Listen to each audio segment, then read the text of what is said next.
Welcome to Fantasy Audiobook. Navigation. Start on 9 Snakes Island, rewarded with a bone scraper. Chapter 1. Host matched. The travel protection shield is on. The initial reward has been issued, and the reward is the innate ability Bone Scraper.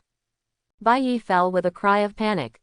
The panic made him no longer pay attention to the electronic sound that suddenly appeared in his mind.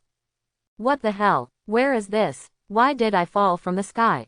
While falling at high speed, he saw a gorgeous classical-style building below. If you hit your head, wouldn't it kill you? But when he landed on the roof of the building, he smashed through the roof without any injuries and continued to fall downwards. Thump! There was a sound of falling water. The water temperature was moderate and there was a faint smell of sulfur. It seemed like a hot spring. A head emerged from the hot spring. Bai Yi gasped for air. When he was about to look around, he was shocked by the scene in front of him. So white, so big. Looking from bottom to top, Bai Yi's brain shut down instantly. There was anger and fear in the dark blue eyes, but the anger gradually disappeared, and a blush appeared on his face. The blush spread to her round and round ears, with a pair of snake-shaped golden earrings on them. The hair that was wet with water could faintly be seen to have been in Jiffa style. There is a faint fragrance coming from the goose gills. Who are you? Hancock immediately covered his snow-white breasts with his long hair and glared at the man who suddenly appeared in his bath. She was very angry and wanted to kill this man directly, but for some reason, the moment she saw this man, her heart beat faster as if she had been hit by a deer. What does this feel like? Why am I reluctant to kill him? Hancock didn't understand. During their confrontation, the two adopted sisters, Sandersonia and Marigold, heard the sound and rushed over. Because of the mark of the Tianxiang dragon's hoof, they did not lead the other 9 Snake Island tribesmen, but asked them to guard the outside and walked in themselves.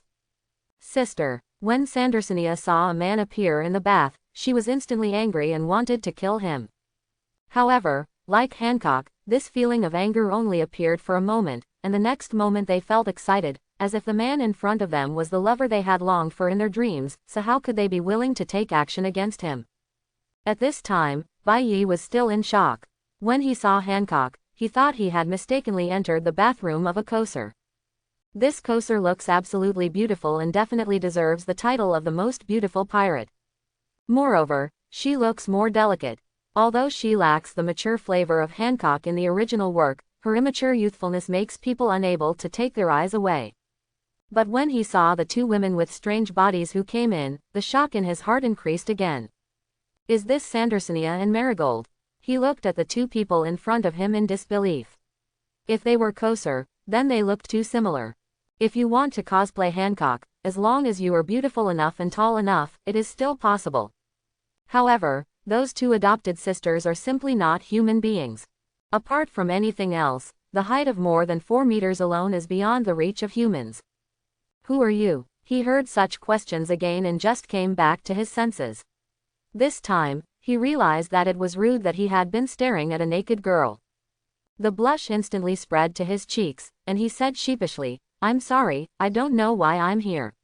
May I ask where this place is?" Hearing that he didn't directly answer their questions, the 3 Hancocks wanted to get angry, but for some reason, they couldn't get angry in front of this man. This is 9 Snake Island, a place where there are only women in the world. How did you get in? Seeing Bai Yi turn around on his own initiative, Hancock got up and put on his clothes and briefly answered his question. The bathtub was not a place for talking. They were curious about Bai Yi and strange about their restless hearts, so they invited Bai Yi into their room. While following the 3 of them, Bai Yi was still slowly digesting the information he had just heard. 9 Snake Island. In other words, he came to the world of One Piece. If someone elsewhere told him that this was a pirate world, he would definitely sneer at it, but the beauty who looked like Hancock in front of him, and the 2 women who could not be normal humans, made him have no choice but to believe it all. Moreover, he also heard the electronic sound when it fell just now. Bone Scraper, the innate superpower of Shahi, one of the 4 madmen in the alien world. Effect.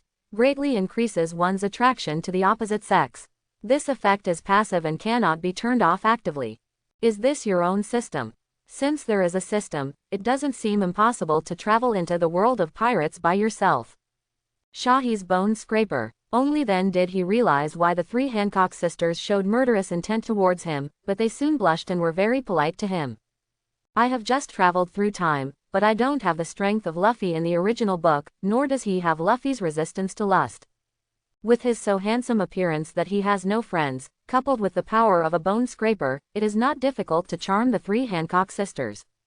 However, when he looked at the two 4-meter-tall women in front of him, his face suddenly turned pale.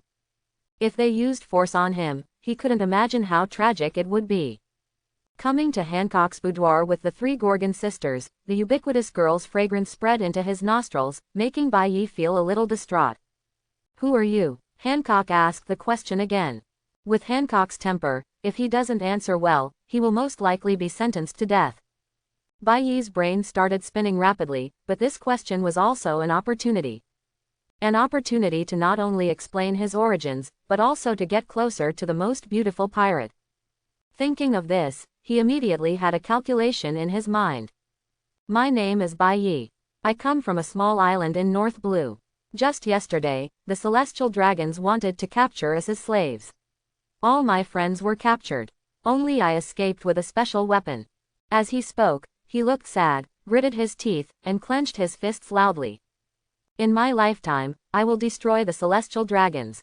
As soon as these words came out, the eyes of the three Gorgon sisters immediately changed. Bai Yi's words reminded them of the days when they were captured as slaves. That was a stain that they never wanted to mention in their lives, and it was also the most painful memory in their lives. The three people's eyes were gloomy, their faces turned ugly, and they were silent for a long time.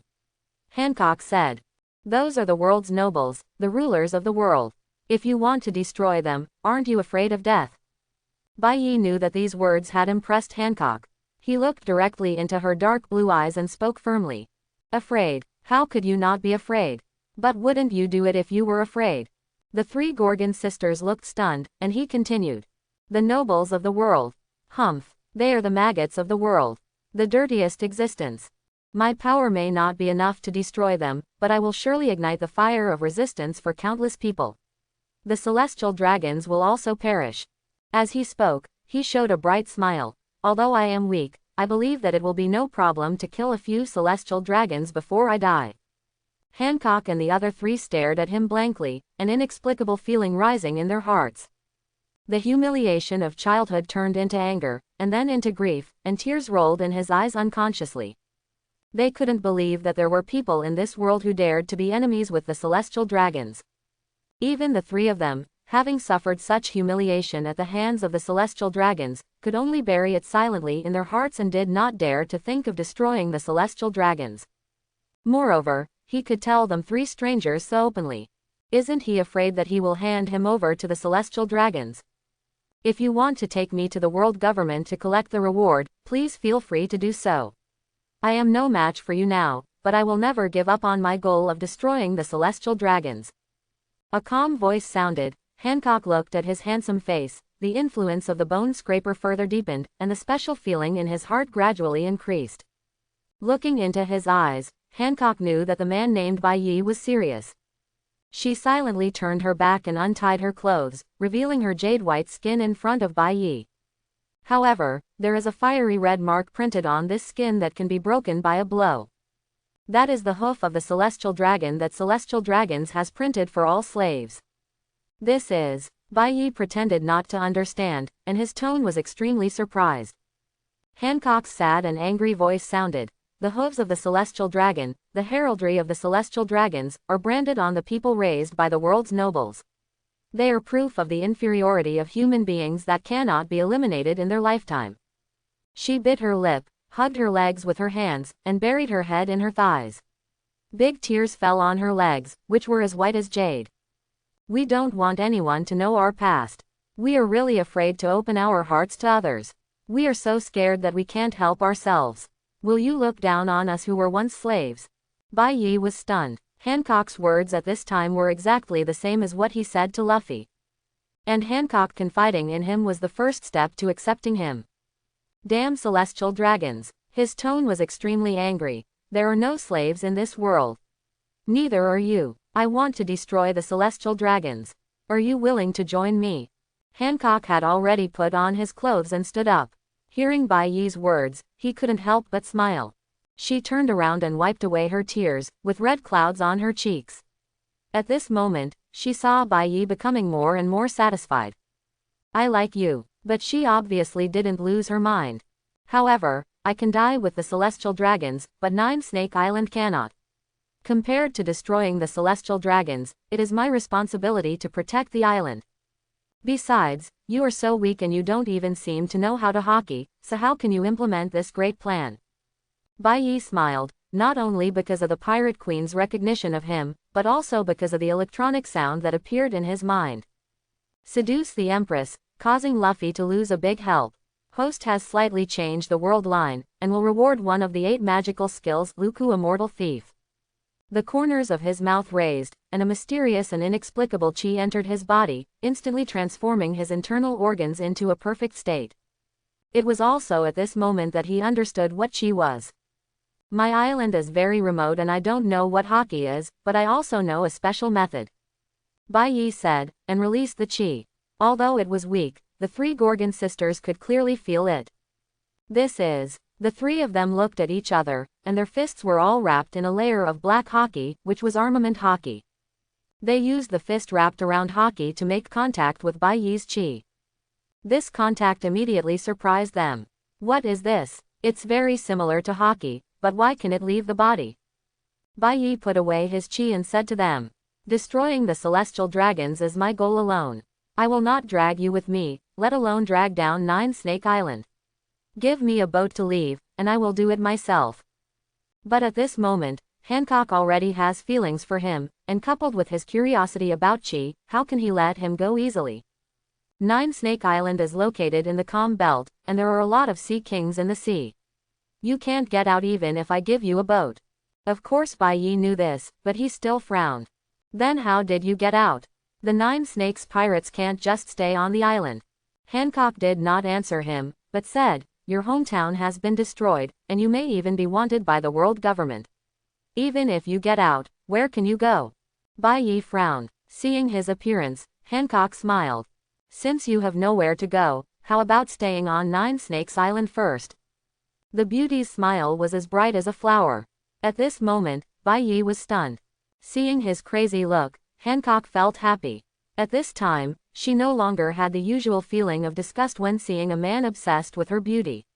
Instead, her heartbeat accelerated further and her face turned a little redder. Is this okay? Bai Yi knows that according to the characteristics of Hancock's love brain, once she is tempted, she will soon fall into it. After successfully staying on 9 Snakes Island, countless women were excited to see a man for the first time. However, the bone scraper is a passive skill. How can those ordinary 9 snake female warriors resist the charm of the bone scraper? Fortunately, each of them has a high level of hockey, so they won't fall into it directly. Seeing the female warrior of 9 Snake Island being so obsessed with Bai Yi, Hancock felt sour in his heart, as if his most beloved thing had been taken away. However, she didn't know where this feeling came from, so she had no choice but to suppress the throbbing in her heart and hold a banquet with everyone. Bai Yi, this is food made from Sea King's meat, try it. Bai Yi, this is our special delicacy on 9 Snake Island, it's delicious. Many female warriors swarmed up and even wanted to lay hands on Bai Yi. It was the first time they saw a man, and he was still such a handsome man. They were not aware of the relationship between men and women, and they became more open-minded under the influence of the bone scraper. Hey, don't touch it. Bai Yi couldn't resist. While dealing with these crazy women, he put the rumored Sea King's meat into his mouth. At this entrance, he was stunned. The taste is far more delicious than that of Earth's creatures. Although 9 Snakes' cooking skills are not brilliant, as the saying goes, high-end ingredients often only require simple cooking methods. The most important thing is that he felt a lot of pure energy from this mouthful of meat. These energies flowed into the whole body through the perfect digestive organs modified by the immortal thief Luku, causing his chi to grow rapidly. He was overjoyed. This is an unexpected surprise. Since there were no powerful creatures in the original alien world, the most complementary thing to the Luku immortal thieves was humans. However, even if he came to the world of pirates, he would not be able to bite humans. Unexpectedly, these sea kings possess purer energy. In this way, he can improve his strength at a faster speed. The 9 snake women saw that Bai Yi liked to eat, so they brought more sea king's meat in front of him. During the conversation with them, he also obtained more information. The first is time. Today, Hancock is just 18 years old, the same age as himself. In other words, it is Sea Circle calendar 1509, and the protagonist Luffy has just turned 6. No wonder this Hancock looks more youthful. Haki is not very strong and has not even reached his peak height. Bai Yi is 1.85 meters tall, even shorter than the Empress wearing high heels, and the peak Empress is 1.91 meters tall. I really don't know how people in this world grow so tall. At this time Hancock, who had just become Emperor of the Amazon Lily, had not yet joined the 7 warlords of the sea. But it should be soon before Hancock is invited to join Shichibukai. As for your own system, he remembered that the system had said when he got the immortal thief Luku that he would change the world line. What could change more than killing Luffy, the protagonist? A smile appeared on his lips unconsciously. It shouldn't be difficult to kill 6-year-old Luffy, right? But the thought of the dragon and Garp made him shiver again. Moreover, based on my experience as a bookworm, the protagonist, as a child of the destiny of the world, will be protected by the will of the world. If you want to kill it by force, you don't know what kind of crisis you will encounter. So to kill Luffy, at least you have to wait until you have the strength to escape under Garp. At the main seat above the banquet, Hancock looked at Bai Yi who was devouring food. At this time, Bai Yi in her eyes had his own filter no matter what he did. At this moment, Bai Yi, who had obtained the Luku Immortal Thief and greatly increased the strength of chi through the flesh of sea kings, also noticed Hancock's gaze. I was secretly happy in my heart. It seemed that it was not far away from completely defeating the pirate empress who had driven countless Hami crazy. At night, Bai Yi touched his round belly after eating. He had just obtained the immortal thief of Luku, and his cultivation level was still very low. Even though his 6 organs quickly digested the food he had eaten, his stomach was still stretched after eating a large amount. To a round shape. When he digests all the Sea King's meat, his strength will surely increase again. In Hancock's palace, the 3 Gorgon sisters and Gloriosa gathered together at this moment. Hancock, do you believe what this man says? Grandma Niu wields a snake staff and has always been suspicious of Bai Yi's appearance. Appeared without warning, claiming to be from an unknown island, possessing similar but different abilities to Haki, as well as a charming and demonic temperament. To be honest, she had never felt such a temperament in a man. Even Hancock, the most beautiful snake lady, seems to be slightly less charming. If it weren't for her old age and diminished lust, she might have been tempted by that man. But Hancock didn't take it seriously. Whenever he thought of Bai Yi's figure, his face would turn red. Why don't you believe it? That's the man who dares to kill the celestial dragons. Is there a more perfect man in this world than him? Hancock. Granny Niu shouted loudly, but Snake Girl was dissatisfied and snorted coldly, I don't need you to worry about me. After that, he asked the 2 adopted sisters to send Granny Niu out, while she sat alone on the bed and had wild thoughts. Ying. With a cry, she suddenly buried her head in the quilt and twisted around on the bed like a big maggot. Early the next morning, Bai Yi looked at the peach-faced 9 Snakes Empress, and his little daughter's shy posture almost made him unable to control himself. Morning. The bright smile warmed people's hearts like spring sunshine, and Hancock felt as if his heart melted at this moment. Morning. Early. There was a stumbling voice, but a pair of beautiful eyes were staring at Bai Yi closely.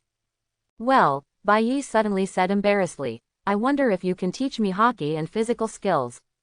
Hancock was delighted when he heard this and quickly responded, okay, of course no problem.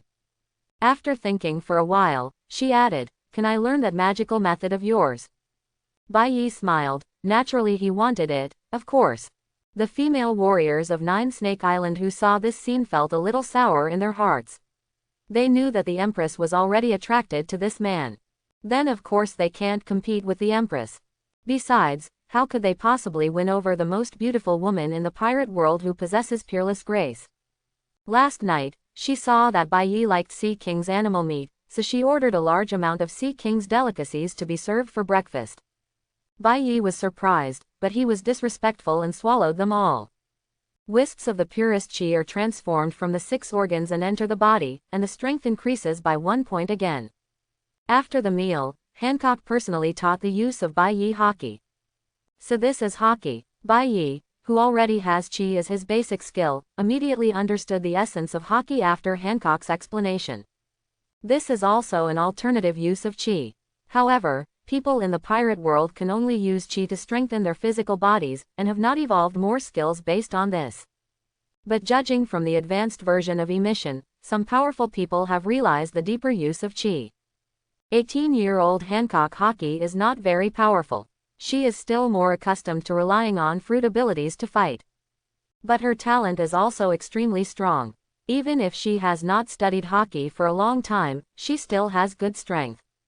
Her first expedition after inheriting Amazon Lily's throne was a great victory, with a reward of 80 million.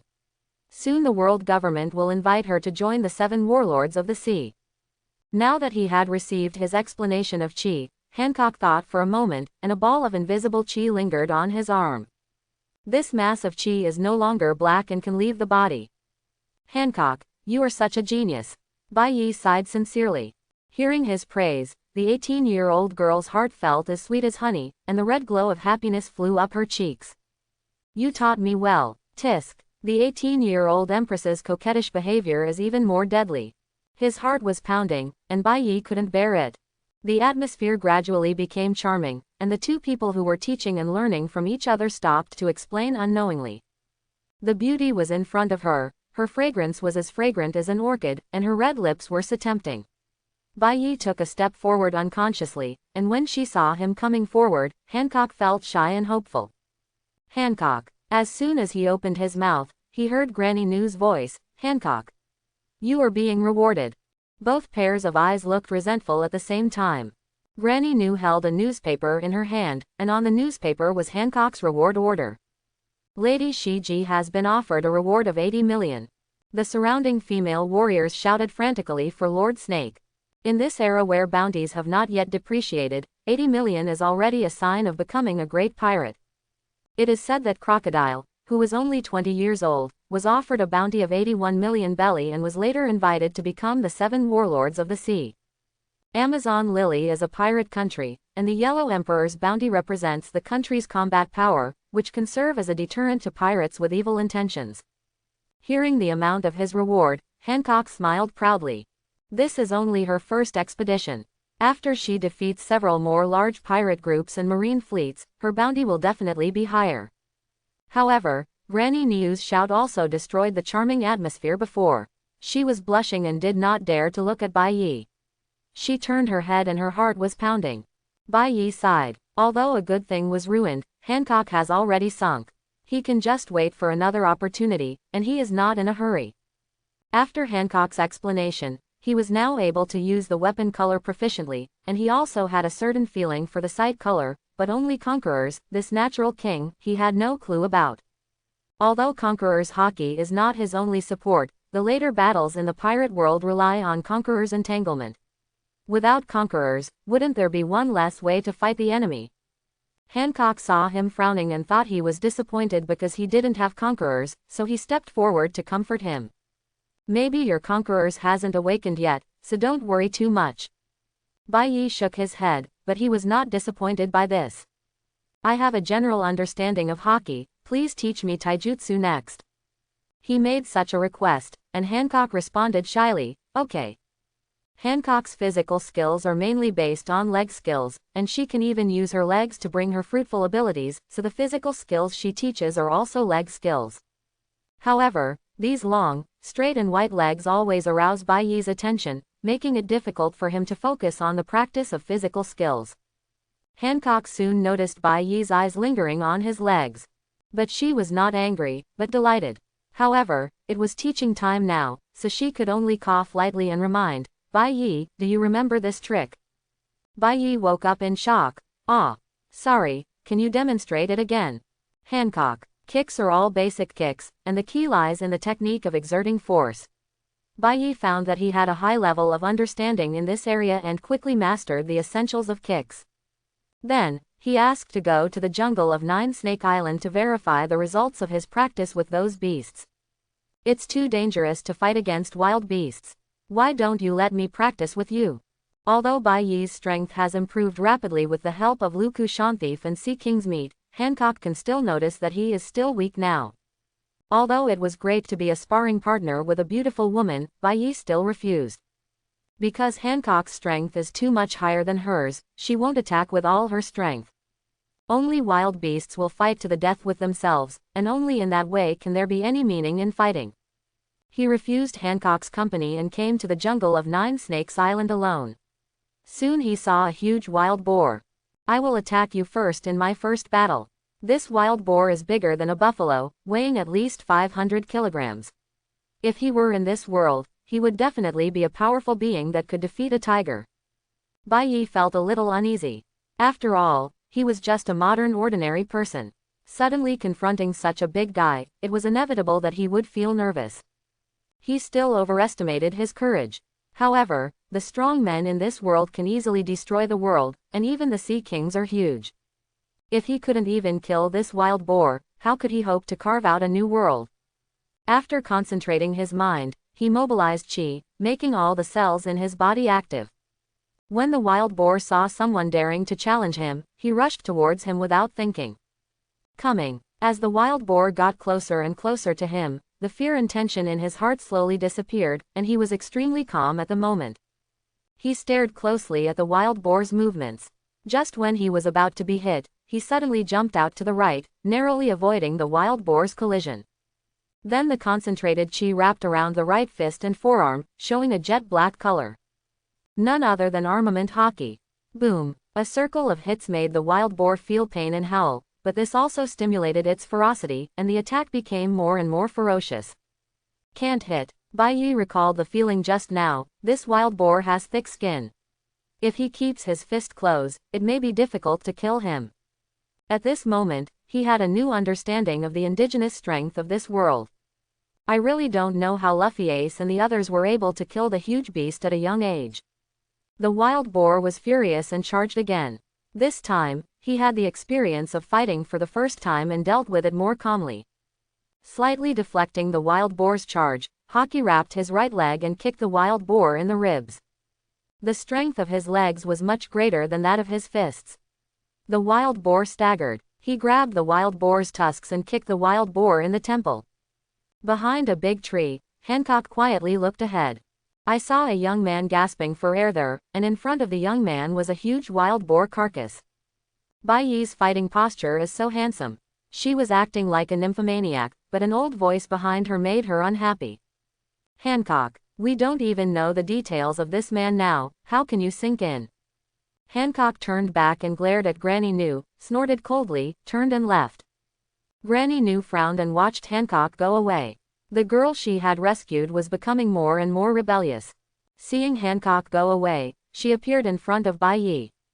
Grandma Nu. Bai Yi, who was panting and secretly congratulating himself on being able to kill such a huge prey, turned around when he heard the footsteps. Granny Nu was holding a snake staff and looking at him with an interrogating expression. It's really strange. Why can men be so charming? Is it some kind of monster? Or is it a devil fruit ability? Bai Yi didn't know what the old woman was thinking. He showed a friendly smile and asked, is there something wrong with Granny Nu? Granny Nu shook her head secretly, got rid of the thoughts in her mind, and looked directly into Bai Yi's eyes. Who are you? Bai Yi was stunned for a moment. Is this old woman doubting herself? Sure enough, ginger is still spicy. But he still repeated the previous rhetoric without changing his expression. But Granny Nu is an old woman, so how can she trust him so easily? I don't care who you are or where you come from, but your thoughts are too dangerous and I want you to leave immediately. Bai Yi understands what she means. The idea of destroying celestial dragons will put Amazon Lily in danger of destruction. Although the Empress is strong, she is still very immature. If she issues a buster call at most, Amazon Lily will disappear from the map. But Bai Yi, who has just arrived in the world of pirates, is unfamiliar with the place and has no strength yet. Wouldn't it be self-destruction to leave Nine Snakes Island now? He shook his head and said to Granny Nu seriously, don't worry, I won't implicate Nine Snakes. After that, she turned around and left without giving Granny Nu a chance to continue threatening her. As for that wild boar, he tried, but he really couldn't carry it. Watching his leaving figure, Granny New's eyes flashed and she murmured, "Is this man's arrival a blessing or a curse for 9 snakes?" In the next few days, Bai kept fighting with wild animals. In this fierce battle, his Luku immortal thief can quickly convert the energy of the Sea King's meat in his body. This also made his strength improve rapidly. A month later, he had become the overlord of the jungle, and no beast here was his opponent. On this day, Amazon Lily received an uninvited guest. To be precise, it was an uninvited guest. A fleet led by Marine Vice Admiral Hancock brought his 2 foster sisters, Bai Yi, and many female warriors to the shore, and boarded a huge snake head to the marine battleship. "Why is it him?" Bai Yi, who was following Hancock, was stunned. The Vice Admiral looked to be in his 40s, wearing a gray striped shirt, a black hat, black gloves on his hands, and a cigarette in his mouth. The most important thing is that his face is extremely vulgar. "Hey, this is the new pirate who has made a big splash, the Emperor of Amazon Lily, Boa Hancock." The visitor had a lazy attitude, as if nothing could arouse his interest. "I am Naval Headquarters Vice Admiral Porisalino, and I am here to invite you to join the 7 warlords of the sea." Porisalino stated his intention straightforwardly. As he spoke, he looked at Bai Yi with curious eyes. "I've always heard that Amazon Lily is a country of girls. When did there be an extra man?" Being stared at by the future Marine Admiral, codenamed Kizaru, Bai Yi felt uncomfortable all over. But Hancock doesn't care who is in front of him. She flatly refused. "Not interested. If you don't leave, you will stay here forever." As she spoke, she made a loving gesture with her hands, and a pink light was emitted. The sailors behind Kizaru were all fascinated by Hancock's beauty. Under the Mero Mellow, all of them were instantly petrified. "Damn it." Bai Yi was shocked. "If you attack Kizaru now, do you think your life is too long?" Porisalino still touched his chin with his hand, and did not stimulate the back of his hand with a dagger like the flying squirrel Vice Admiral. He faced Mero Mellow without any harm. Is this the legendary ability to turn people into stone? Porisalino didn't seem to be worried about the sailors under his command at all, and looked at Hancock with interest. "But it's not okay for you to turn my subordinates into this." As soon as he finished speaking, the others turned into light and disappeared. When he reappeared, he was already in front of Hancock. But he seemed to intend to establish his power, and did not take action immediately after teleporting to Hancock. Hancock was horrified, with cold sweat breaking out on her forehead, but she reacted extremely quickly. After just a moment of shock, Perfume Femur was kicked out. Hancock had already taken action, and it was useless to regret at this moment. Bai Yi then spat out Porisalino next to him with a mouthful of saliva. Facing the 2 attacks, Porisalino calmly wrapped his weapon collar around the affected area. But the next moment, his face froze, and he felt that where Bai Yi's saliva was sprayed, hockey was being corroded rapidly. "This boy," he looked at the man who appeared in the Daughter Kingdom again, "is this some kind of devil fruit's ability?" Fortunately, Bai Yi is not strong, and hockey was only corrupted for a moment. His body flashed like light, and he directly pinched their necks. At this moment, Sandersonia and Marigold's attacks just arrived, but they were directly kicked away by the light. The difference in strength is so huge that it is despairing. "Stop." Lady Snake agrees to join the 7 warlords of the sea. An old voice came. It was Granny New. Porisalino did not come here to destroy Amazon Lily. He let go of his hand, and the 2 of them gasped for breath. Hancock's eyes flashed with anger. "I would rather die." Before she could finish her words, she was interrupted by Bai Yi. "We agree to join 7 warlords of the sea." Bai Yi. Hancock looked at Bai Yi in confusion. She hated the celestial dragons extremely. The world government and marine who were the lackeys of the celestial dragons were also the objects of her hatred. If you want her to work for this kind of garbage, you might as well kill her. Moreover, doesn't Bai Yi also hate celestial dragons and aim to kill all celestial dragons? Why did you agree to become a pawn of the celestial dragons? But Bai Yi shook his head slightly at her and said with lips, "For 9 snakes." She didn't understand lip language, but when she saw Bai Yi's mouth shape, she immediately understood the meaning. "Yes, if she dies, what will the clan do? If she goes to war with Marine, 9 snakes will be destroyed together." He closed his eyes in pain, and when he opened them again, he said firmly, "Okay. I agree to join the 7 warlords of the sea." The results came as no surprise to Porosalino. "Then please restore my men." His voice was still lazy. He just wanted to finish all this quickly and rest after get off work. Using the fruit's ability, Hancock restored all the petrified sailors and took them back to the island with a cold and arrogant look. Porosalino looked at Hancock's back, then looked at Baiyi emphatically, and then stopped paying attention. He was just a marine worker. What changes happened to 9 Snakes was none of his business. Hancock led people back to the palace, looking a little depressed. Becoming 7 warlords of the sea is equivalent to getting a plunder license, but she is passive. This didn't make her happy at all. "Hancock, why are you so impulsive?" Granny Nu chased in. When she saw Hancock taking action against the Marine Vice Admiral, she was almost frightened out of her wits. Fortunately, the Marine Vice Admiral didn't care about this, otherwise, 9 Snakes would be destroyed today. But Hancock obviously didn't want to listen to her nagging, so he asked his 2 adopted sisters to send him away.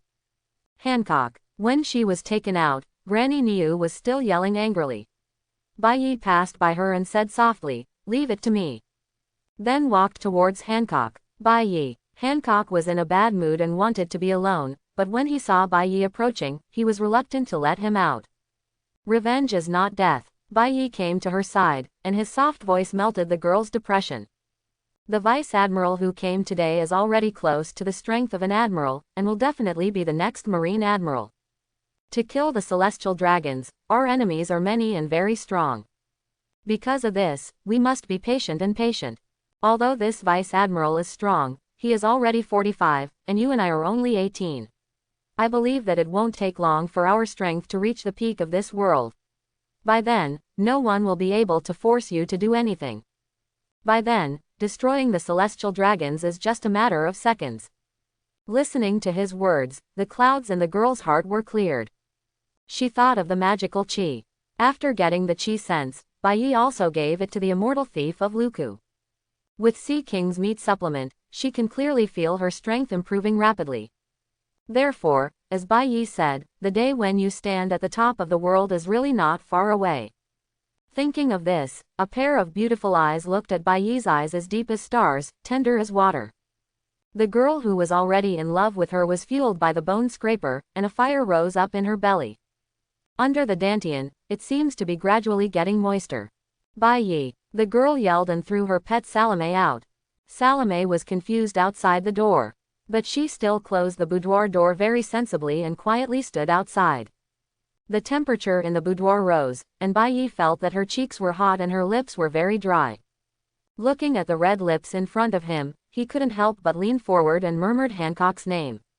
"Will you marry me?" The faint words rang in the girl's ears, and she replied impatiently, "Yes. I am willing." The 2 people who had practiced Luku Immortal Thief didn't have any smell on their bodies, but in such an atmosphere, they both felt that the air was extremely sweet.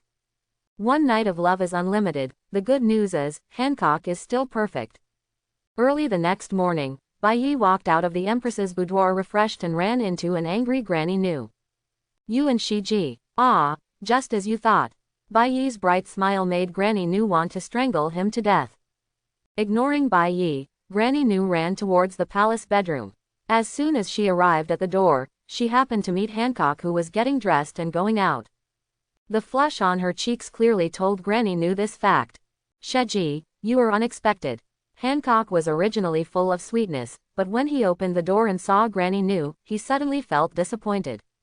But this man was her benefactor after all, so he said to her, "I want to marry Baiyi. We will get married in 1 month."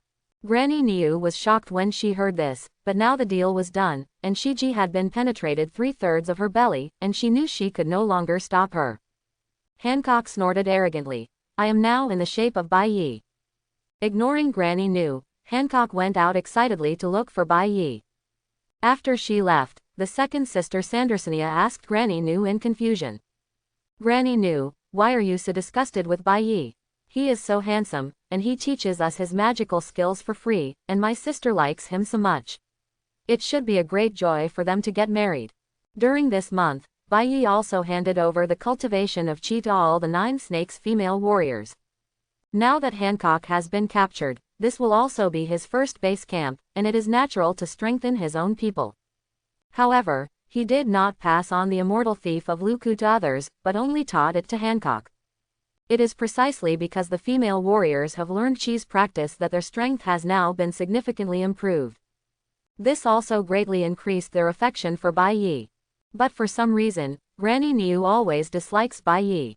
What do you know? Granny Niu glanced at Sandersonia. This man will be the source of trouble. This statement was obviously unconvincing to her.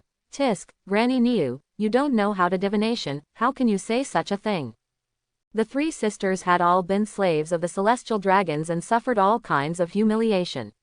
Therefore, she also hated the celestial dragons, so she naturally had an infinite fondness for Bai Yi.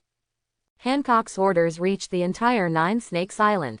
When everyone learned that their emperor was going to marry Bai Yi, everyone was extremely excited and took the initiative to participate in the wedding arrangements.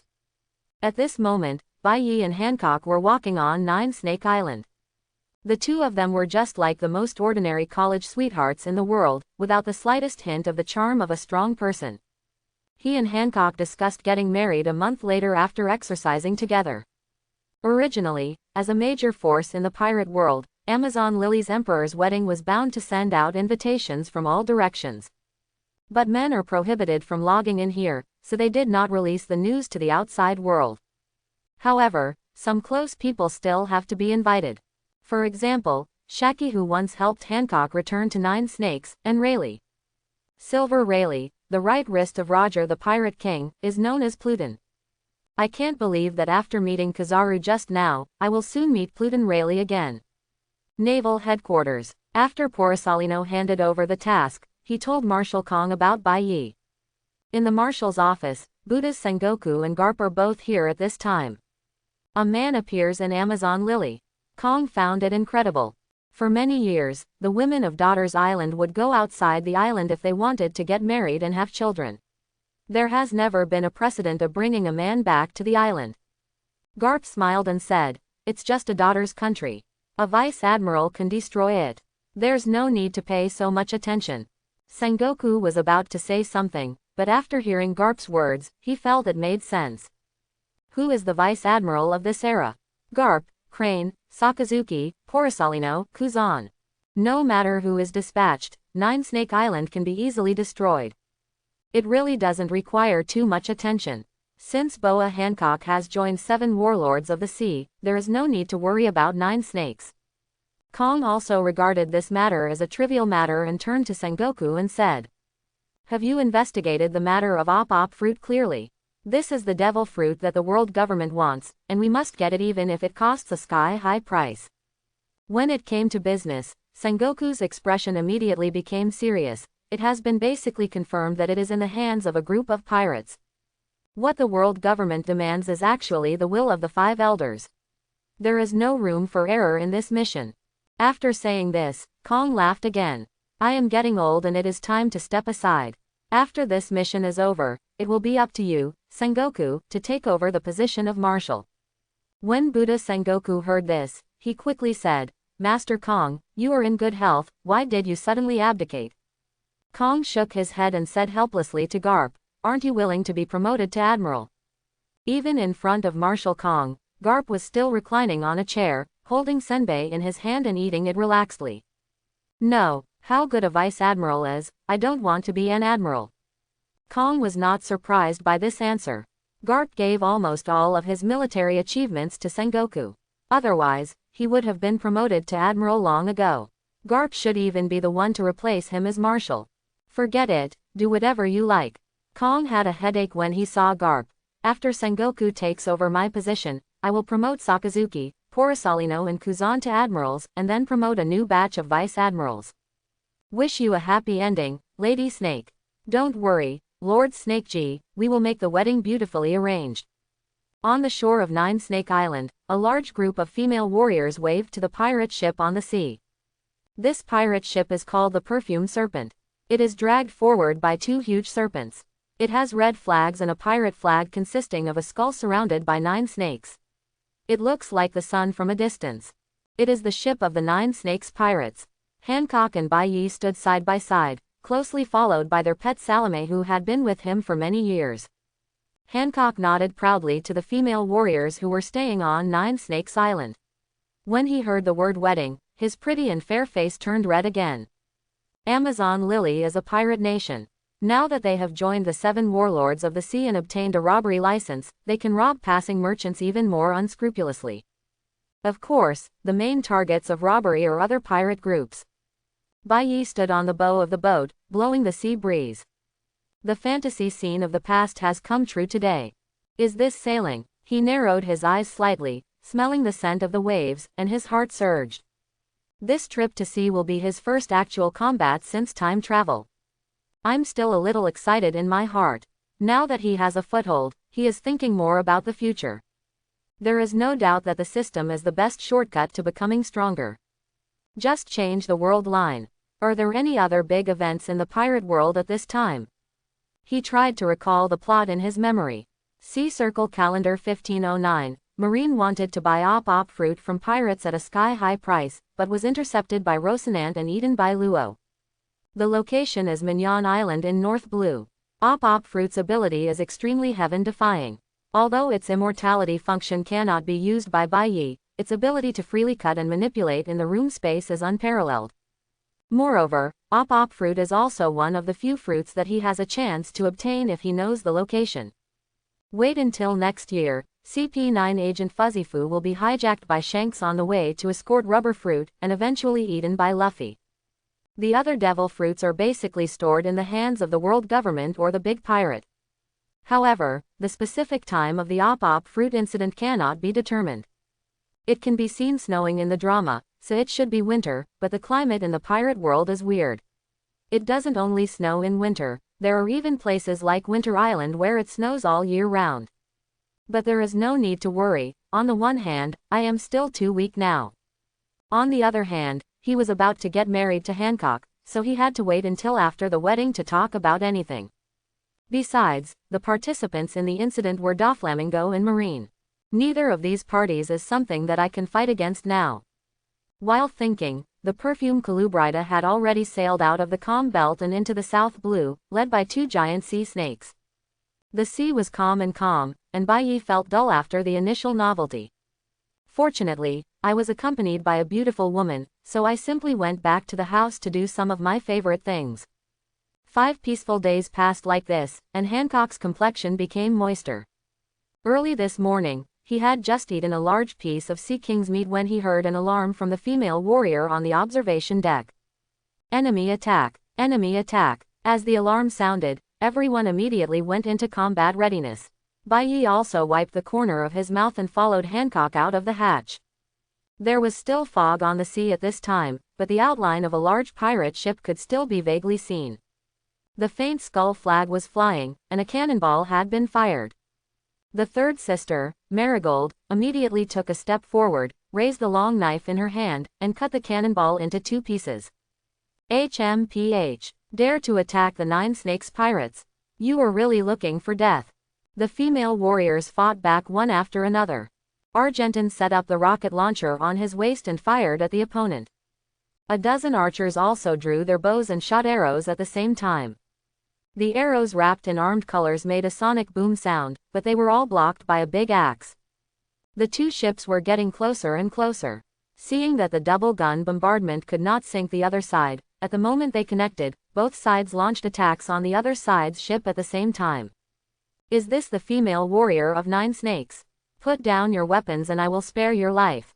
A pirate monster with a sinewy face and a huge axe on his shoulder jumped over with a smile. The moment he saw Hancock, his eyes were stunned. He never thought that there could be such a beauty in the incident.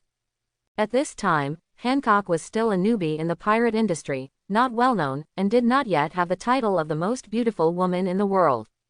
I am Axe, the great pirate with a bounty of 57 million. Why don't you surrender obediently? Wearing a captain's hat, he looked like the leader of this pirate group. Wherever he passed, his pirates gave way one after another. However, his words did not scare the female warriors. Alan snorted disdainfully. How dare you make such a noise with only 57 million? Lord Snake Princess has a bounty of 80 million. She even joined the 7 warlords of the sea. Akers was stunned when he heard these words. He was lagging behind in information. He just heard that the newly ascended Empress of 9 Snakes destroyed a famous pirate group and defeated a group led by the Naval Headquarters Rear Admiral. Fleet, I don't know more details. When he heard this sentence, his first reaction was disbelief. Just you. He looked at Hancock with greedy eyes. Can you, a newbie like you, get a bounty of 80 million? Akers made rude remarks. All the female warriors were sullen, and even Hancock was ready to petrify her. But Bai Yi stopped her at this moment. Leave this person to me. After hearing his words, Hancock nodded obediently without asking the reason. I will help you sweep the formation. Bai Yi walked out. Akers looked at this slightly thin man and couldn't help but smile. It is rumored that men are never allowed in and out of Daughter's Island, but there is actually a man. After a laugh, he immediately turned to a ferocious expression. Boy! How dare a thin dog like you stand in front of the great giant axe? Lousy will chop you into mincemeat immediately. Bai Yi smiled noncommittally and had no intention of announcing his home status. Chi flowed in his body, and he came to Akers in a flash, and flew straight towards Akers' door with a flying kick. Akers was shocked. This kid is so fast. But as a pirate with a bounty of 57 million, he is not easy to deal with. It was too late to cut off the big axe in his hand, so he bent his elbow with his left hand to counterattack. His fist collided with his elbow, and Axe groaned in pain, his whole arm already numb. Why are your feet black? He noticed that Bai Yi was wrapping armament hockey's feet and was very puzzled. Bai Yi understood immediately, this person doesn't know how to hockey. Clarifying this news increased his confidence. As he punched out with his right fist, he spit out a mouthful of saliva. Akers has considerable experience in actual combat. Although he was unable to use his giant axe when being bullied, he had no problem dealing with Bai Yi's fist and kick attacks. However, the fists and feet wrapped around armament hockey caused him great pain. However, the fists and feet can block it, but the saliva cannot. The saliva containing extremely corrosive effects was sprayed on Axe's face and immediately began to corrode his skin. It's like having sulfuric acid thrown in the face. Ah! Axe screamed in pain, and even his eyes were corroded by the mouthful of saliva until he was blind. Suddenly blind, he was at a loss for a while, but Bai Yi, who had been fighting the beast for a month, would not let go of any flaws. A kick hit Akers' chest, and the sound of cracking bones could be clearly heard. Then, he grabbed Akers' neck and crushed his throat. The whole battle takes less than half a minute. Axe died, and the rest of the pirates were basically killed by the 9 Snakes female warriors. With 2 snake fruit owners taking the lead, and all of them being proficient in using hockey, how could these pirates be their opponents? Bai Yi is great. Hancock looked like a nymphomaniac on the side, and Bai Yi immediately gave her a doting smile. This makes Hancock's heart beat faster. After the battle, the female warriors of 9 Snakes began to move all the useful things of the Axe pirates back to the perfume cola. When they were about to destroy the pirate ship and leave, they were stopped by Bai Yi. Wait, can this ship go back? This ship is terrible. What do you need it for? The female warriors were puzzled. But Hancock was obedient to him at this time and immediately ordered a female warrior who could sail a boat to sail the pirate ship. At the bow of the ship, Bai Yi, who was blowing the sea breeze, quietly explained to Hancock. We have to deal with the celestial dragons. We will inevitably have conflicts with marine and world government in the future. There are other ships that can hide our identity and protect the safety of Hydra. Hancock's little face was still flushed. It's all up to you. He is considering snatching the op fruit. If he drives the perfumed snake, then, wouldn't it bring disaster to 9 Snakes? Even if there is a chance to snatch rubber fruit next year, he will not hold back. At that time, other pirate ships were naturally needed to cover up their identity. Then, he began to summarize the previous battle. He didn't expect that a pirate with a bounty of 57 million could not know how to hockey. Although he won easily, he knew that this did not mean that he had the strength to crush Akers. It was entirely because the opponent underestimated the enemy and the weird methods of the Luku immortal thief made it difficult for the opponent to guard against, so he gave himself the opportunity to kill the enemy instantly. A day later, they encountered another marine patrol. The leader is none other than Sakazuki. But Hancock has joined 7 warlords of the sea, and Sakazuki has not taken action against them. However, Sakazuki looked at Bai Yi twice. Is this the man beside Empress Nine Snakes that Porisalino mentioned? Sakazuki glanced at him curiously, and stopped paying too much attention. He could easily destroy the 9 snakes, and it wouldn't be a big deal if a man appeared. After that, they encountered 3 more waves of small pirate groups. Hancock and Bai Yi were easily destroyed by Marigold's men before they took action. A total of 4 pirate groups were destroyed, and this harvest was not bad. It had been nearly half a month since they came out this time, so they did not continue moving forward, but chose to return. Chapter 11. On the way back, they once again killed a small pirate group. Ever since Roger shouted those words, the whole world has been in chaos, and countless pirate groups have emerged one after another. When he returned to Nine Snakes, there were only 3 days left before the wedding. For the solemnity of the ceremony, Bai Yi and Hancock had to temporarily separate for a few days at the strong suggestion of Granny Nu. This made the young men and women who had just touched the forbidden fruit and learned its taste very reluctant to part with it. However, for this wedding, they had to follow Granny Nu's advice. The evening before the wedding, Shaki and Rayleigh arrived at the same time. Bai Yi followed Hancock to greet them personally. Is this boy? Shaki and Rayleigh looked Bai Yi up and down, and they couldn't believe it when they heard the news that Hancock was about to get married. However, the invitation was sent by Granny Nu herself, so they embarked on the voyage to Nine Snake Island with curiosity. Seeing Bai Yi at this time, Rayleigh only felt that there was nothing special about this kid except that he was a little handsome. But Shaki was different. She actually felt her silent heart beating again. The young man named Bai Yi seemed to have an inexplicable charm that made her unable to help but be attracted to him. This feeling shocked Shaki. As the previous emperor of Amazon Lily, and having a close relationship with Pluton Rayleigh, her knowledge is not comparable to that of others. I immediately realized that there must be a problem. But Hancock behaved like a little daughter-in-law, and she also knew that this was not the right place to explore the truth, so she did not question Bai Yi directly. Granny Nu began to introduce each other to each other. This is Shaki, the previous emperor of Amazon Lily. Next to him is Rayleigh, a coding craftsman on Sabayati Island and Shaki's friend. They helped Hancock escape back to Nine Snake Island. Rayleigh looked like a kind uncle and stretched out his hand to Bai Yi. Hello, my name is Rayleigh, an ordinary coding craftsman. Bai Yi is also looking at him. Is this Pluton Rayleigh? As a time traveler, in addition to having some ambitions of his own, he also has a great interest in every famous figure in this world.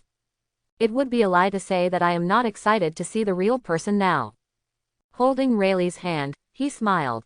Silver Rayleigh, the right arm of Roger the Pirate King, known as Pluton, actually met me today.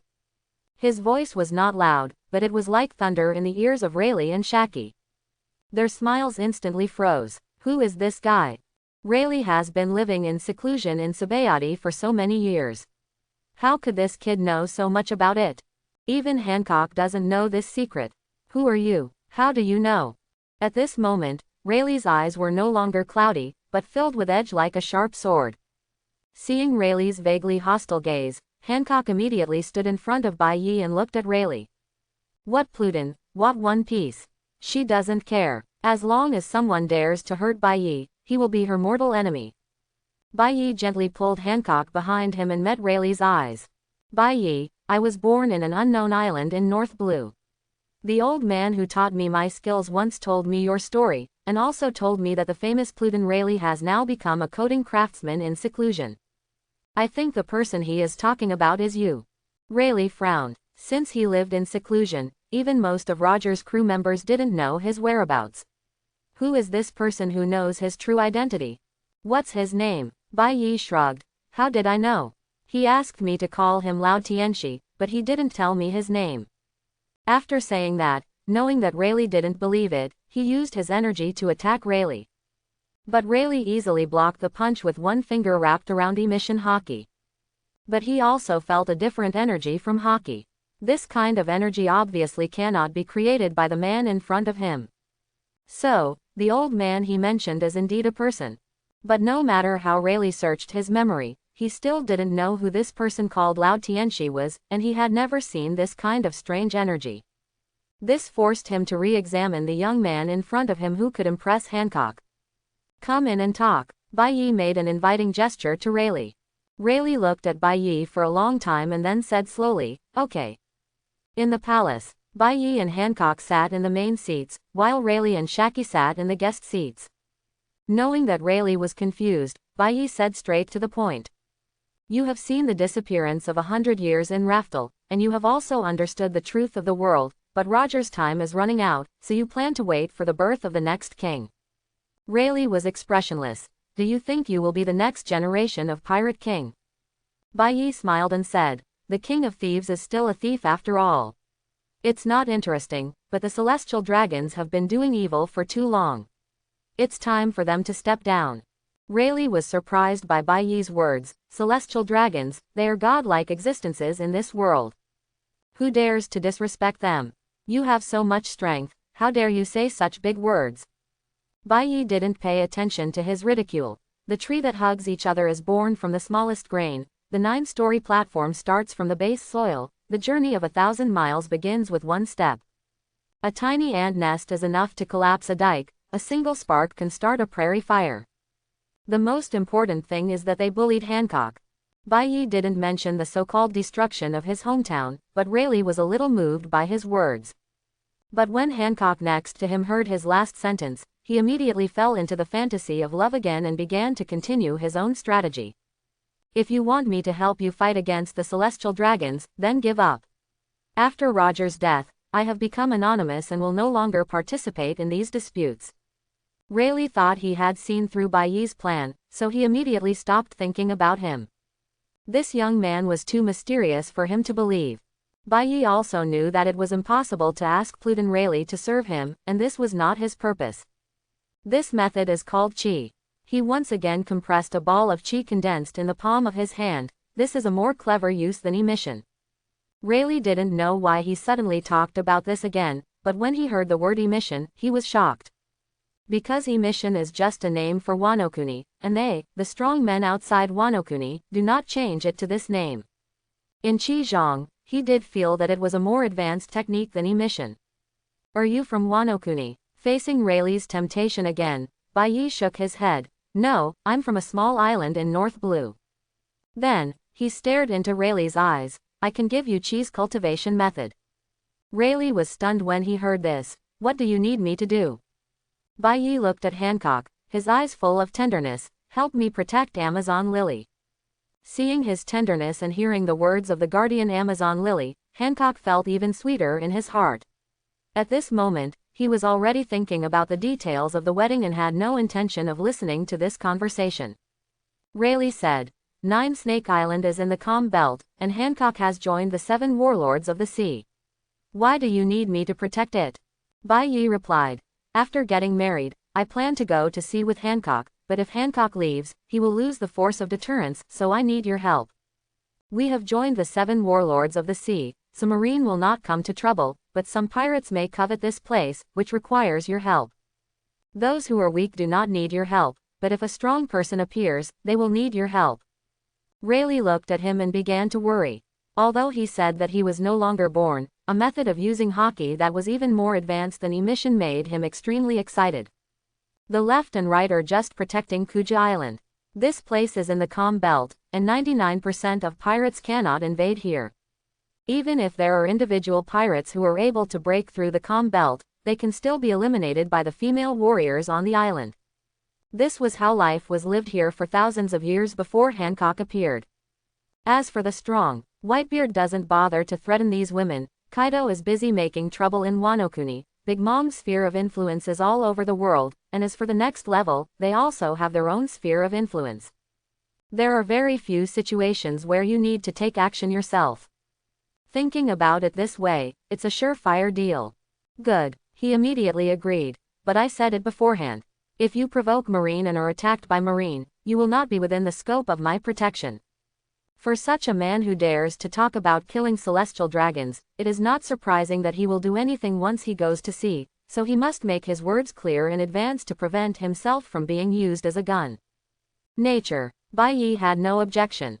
If he wants to obtain system rewards, he must try to constantly change the original world line. How can he stay on Nine Snake Island all the time? But he and Luffy were different. Luffy had never felt anything about Hancock, so he went to find his partner, and Hancock couldn't say anything. But he was about to get married to Hancock, so how could he leave her alone?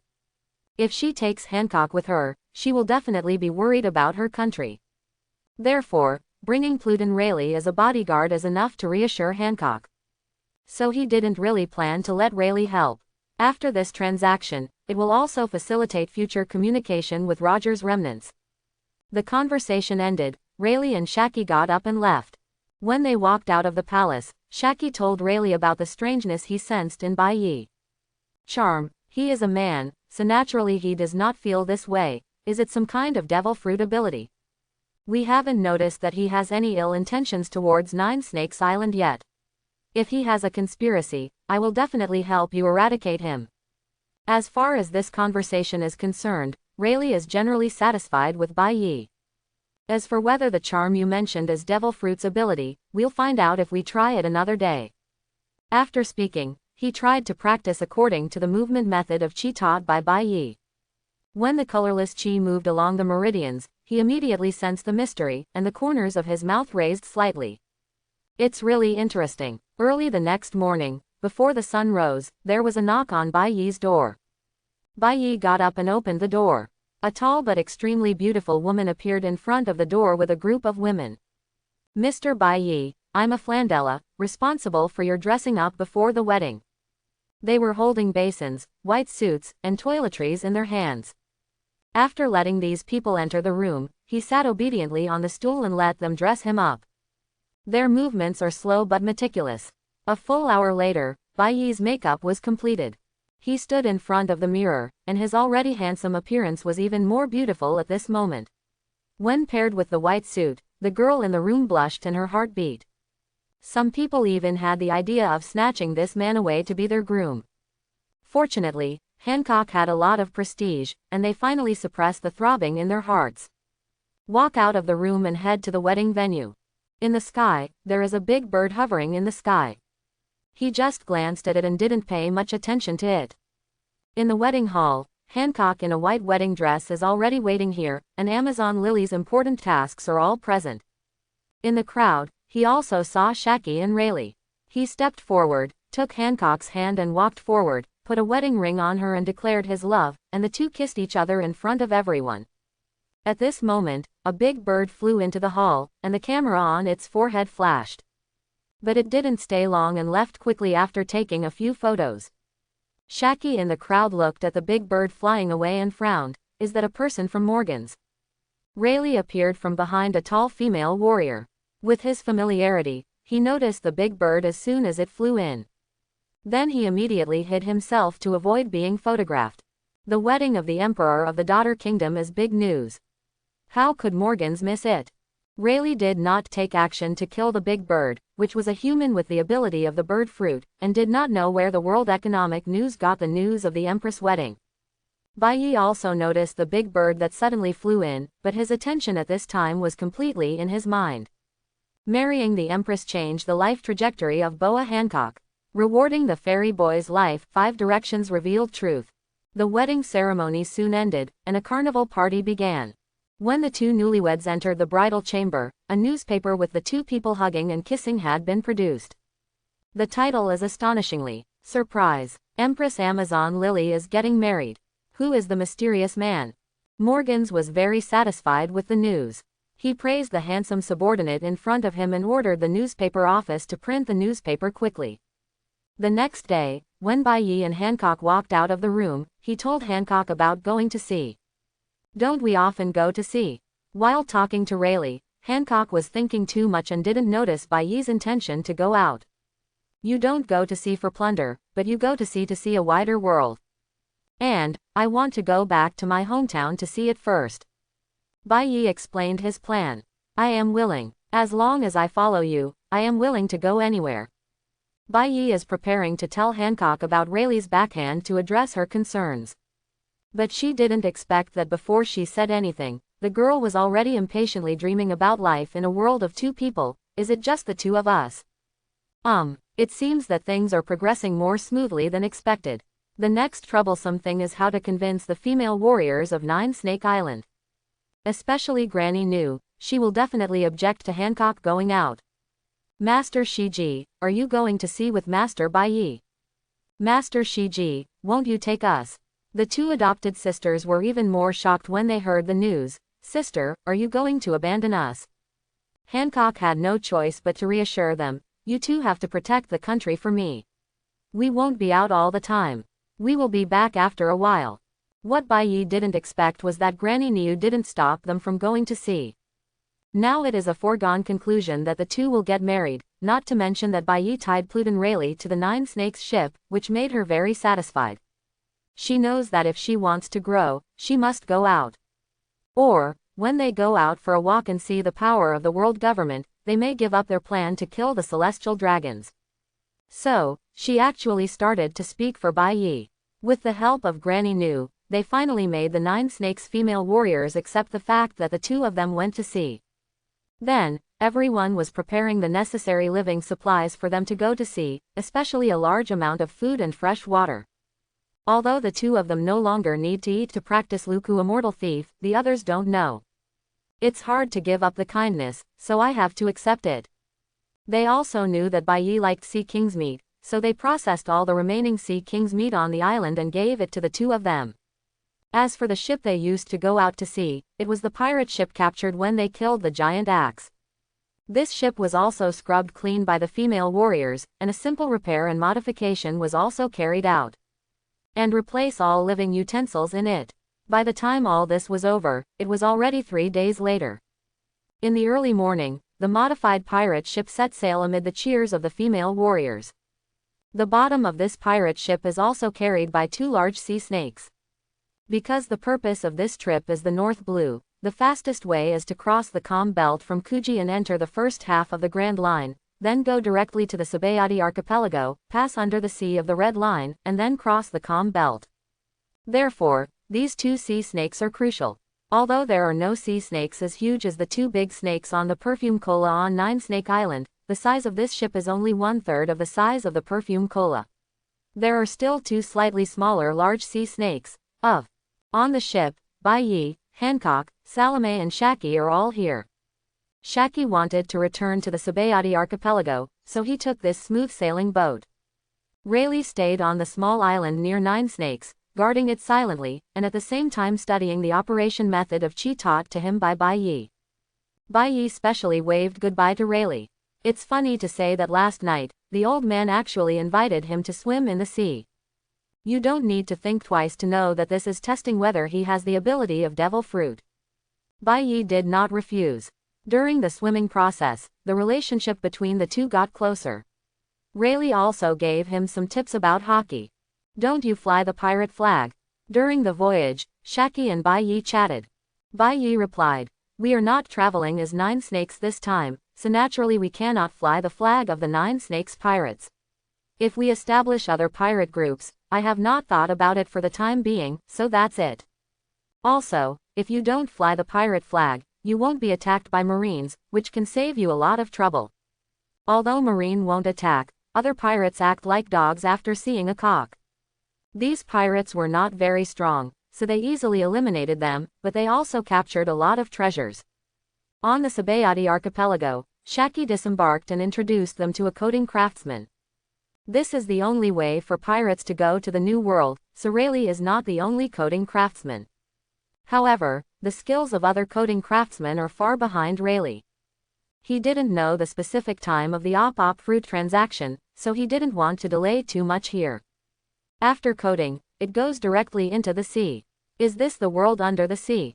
Wrapped in bubble wrap, Bai felt that everything around him was so novel. Hancock also saw this scene for the first time.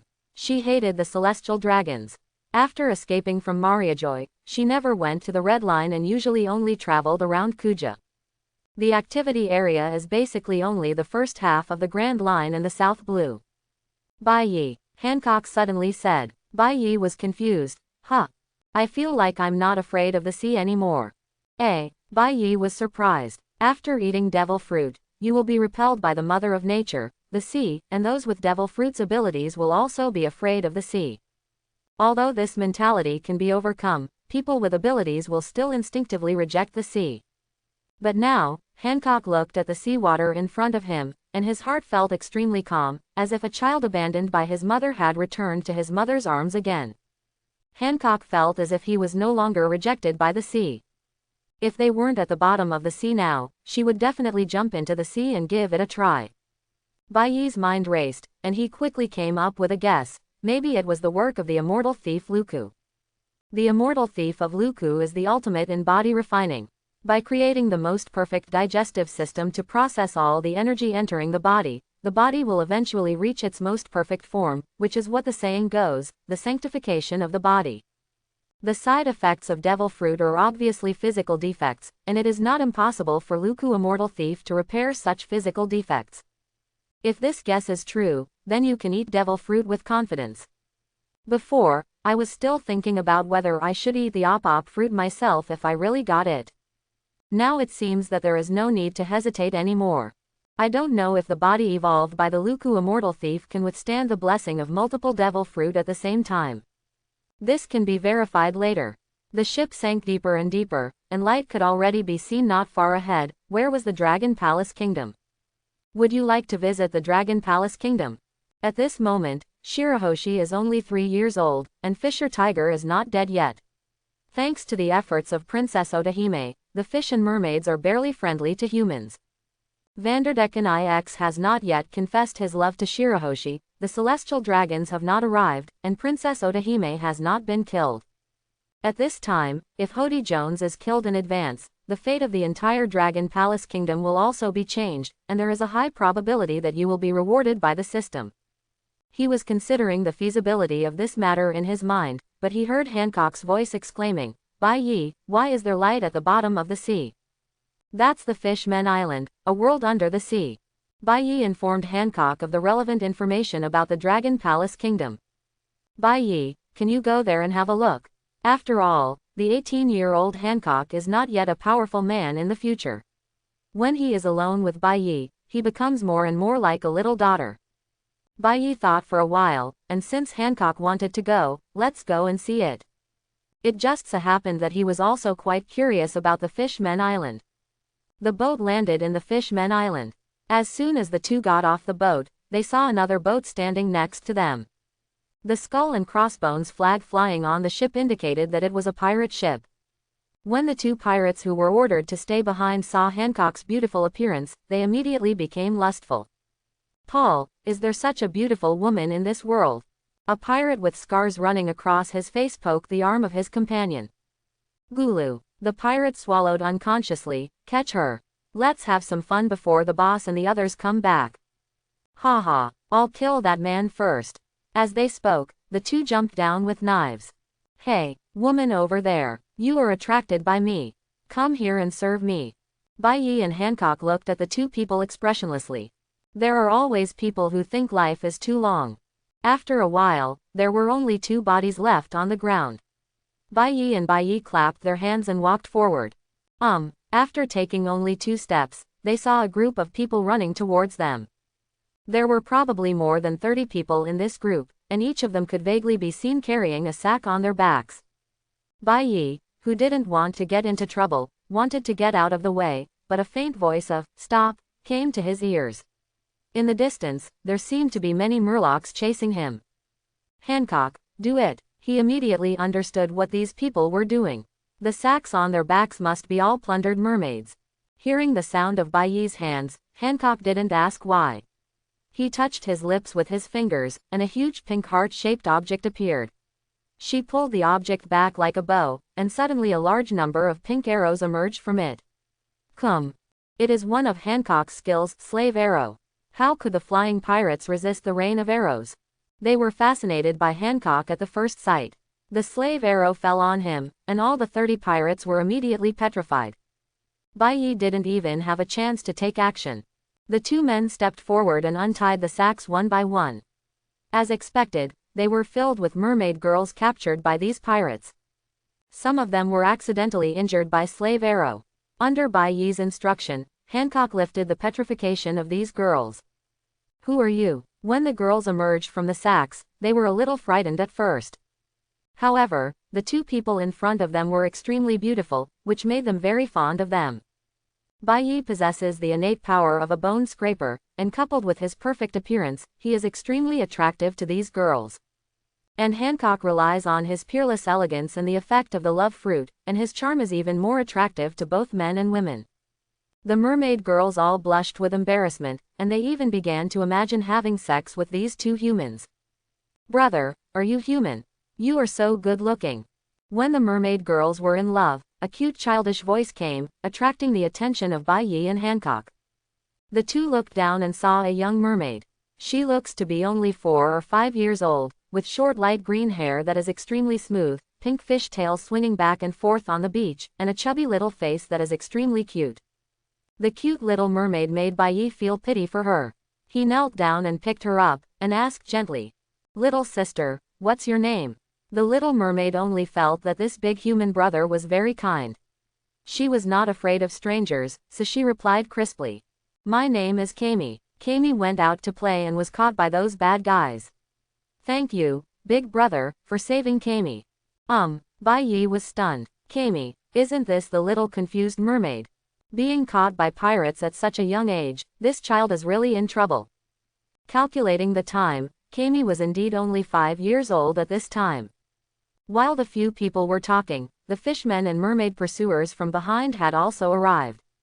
"Let go of these girls. You are already surrounded by the Dragon Palace guards." A seahorse mermaid holding a trident appeared out of the crowd, and the rearguard immediately dispersed, surrounding Bai Yi and Hancock. Seeing such a battle, Hancock snorted and was about to take action, but Kami in Bai Yi's arms was the first to speak. "Big brother and sister humans are good people. They saved Kami." As soon as Kami spoke, the mermaid girls on the ground also excused Bai Yi. "Yes, those bad guys have turned into stone, and they are the two good guys who saved us." "My lord, you are mistaken, they are not bad people." Hearing what the mermaid girl said, the seahorse and mermaid looked in shock. He stepped forward and carefully observed the real images, and recognized 2 of the faces. They were the human pirates they were chasing. In this way, these 2 humans are the saviors of these mermaid girls. Thinking of this, he stepped forward and apologized to Bai Yi. "I'm really sorry. I am the right minister of the Dragon Palace, and I was ordered to hunt down these human pirates. Thank you both for your help. May I ask your names?" After learning that Bai Yi was the benefactor who saved these mermaid girls, the right minister's attitude became obviously much more polite. "Is this the right minister?" Bai Yi looked at him curiously. He does look much younger than in the show. In the original play, the right minister's beard and hair were already gray, but now there is still a lot of black. After thinking about it, he decided to tell the truth. "This is Boa Hancock, the Emperor of Amazon Lily." He first introduced the beautiful girl next to him, and then introduced himself. "My name is Bai Yi, Hancock's husband." The right minister was quite surprised when he heard this. These young people were actually the emperor and his wife of a country. However, there is no need for the other party to lie to them. Although the Fishmen Island is under the sea, it is not impossible to obtain information from the outside world. True or false is easy to verify. In this case, his attitude became much more polite. "It turns out that the Emperor of Mankind is here in person and has invited me to visit the Dragon Palace. Our great king will be happy to entertain you." Bai Yi and Hancock looked at each other, and the girl's face was filled with happiness. "I listen to you." Well, Bai Yi agreed to the invitation from the right minister. Then, the 2 of them followed the right minister to the Dragon Palace amid the reluctant expressions on the faces of the mermaid girls. When passing a very busy housing area, little Kami in her arms suddenly said, "Brother, my home is here." A young mermaid who was still beautiful hurriedly swam out of the crowd after seeing little Kami, calling Kami's name. Hearing the sound, Kami also called her mother happily. Bai Yi handed little Kami to the young mermaid woman, smiled calmly at the young woman's blushing face, and continued to follow the right minister to the Dragon Palace. At this time, a sergeant had come to the Dragon Palace in advance to report the situation of Vice Admiral Bai Yi and Hancock to King Neptune, the Emperor of the Human Kingdom. "He also saved my subjects. Please come quickly. Minister Zuo, go prepare the banquet. I want to entertain these 2 distinguished guests." At the same time, Princess Otahime in the harem also learned the news. She has always been committed to coexisting with humans, and now she also came out with her 3 children. On the way, Bai Yi and Hancock were both curious about everything about the Fishmen Island. Wherever the two of them passed, they often aroused cheers. Bai Yi, who has a bone scraper, makes all the mermaid girls blush and their hearts beat. Hancock's charm is irrespective of race and applies to both men and women.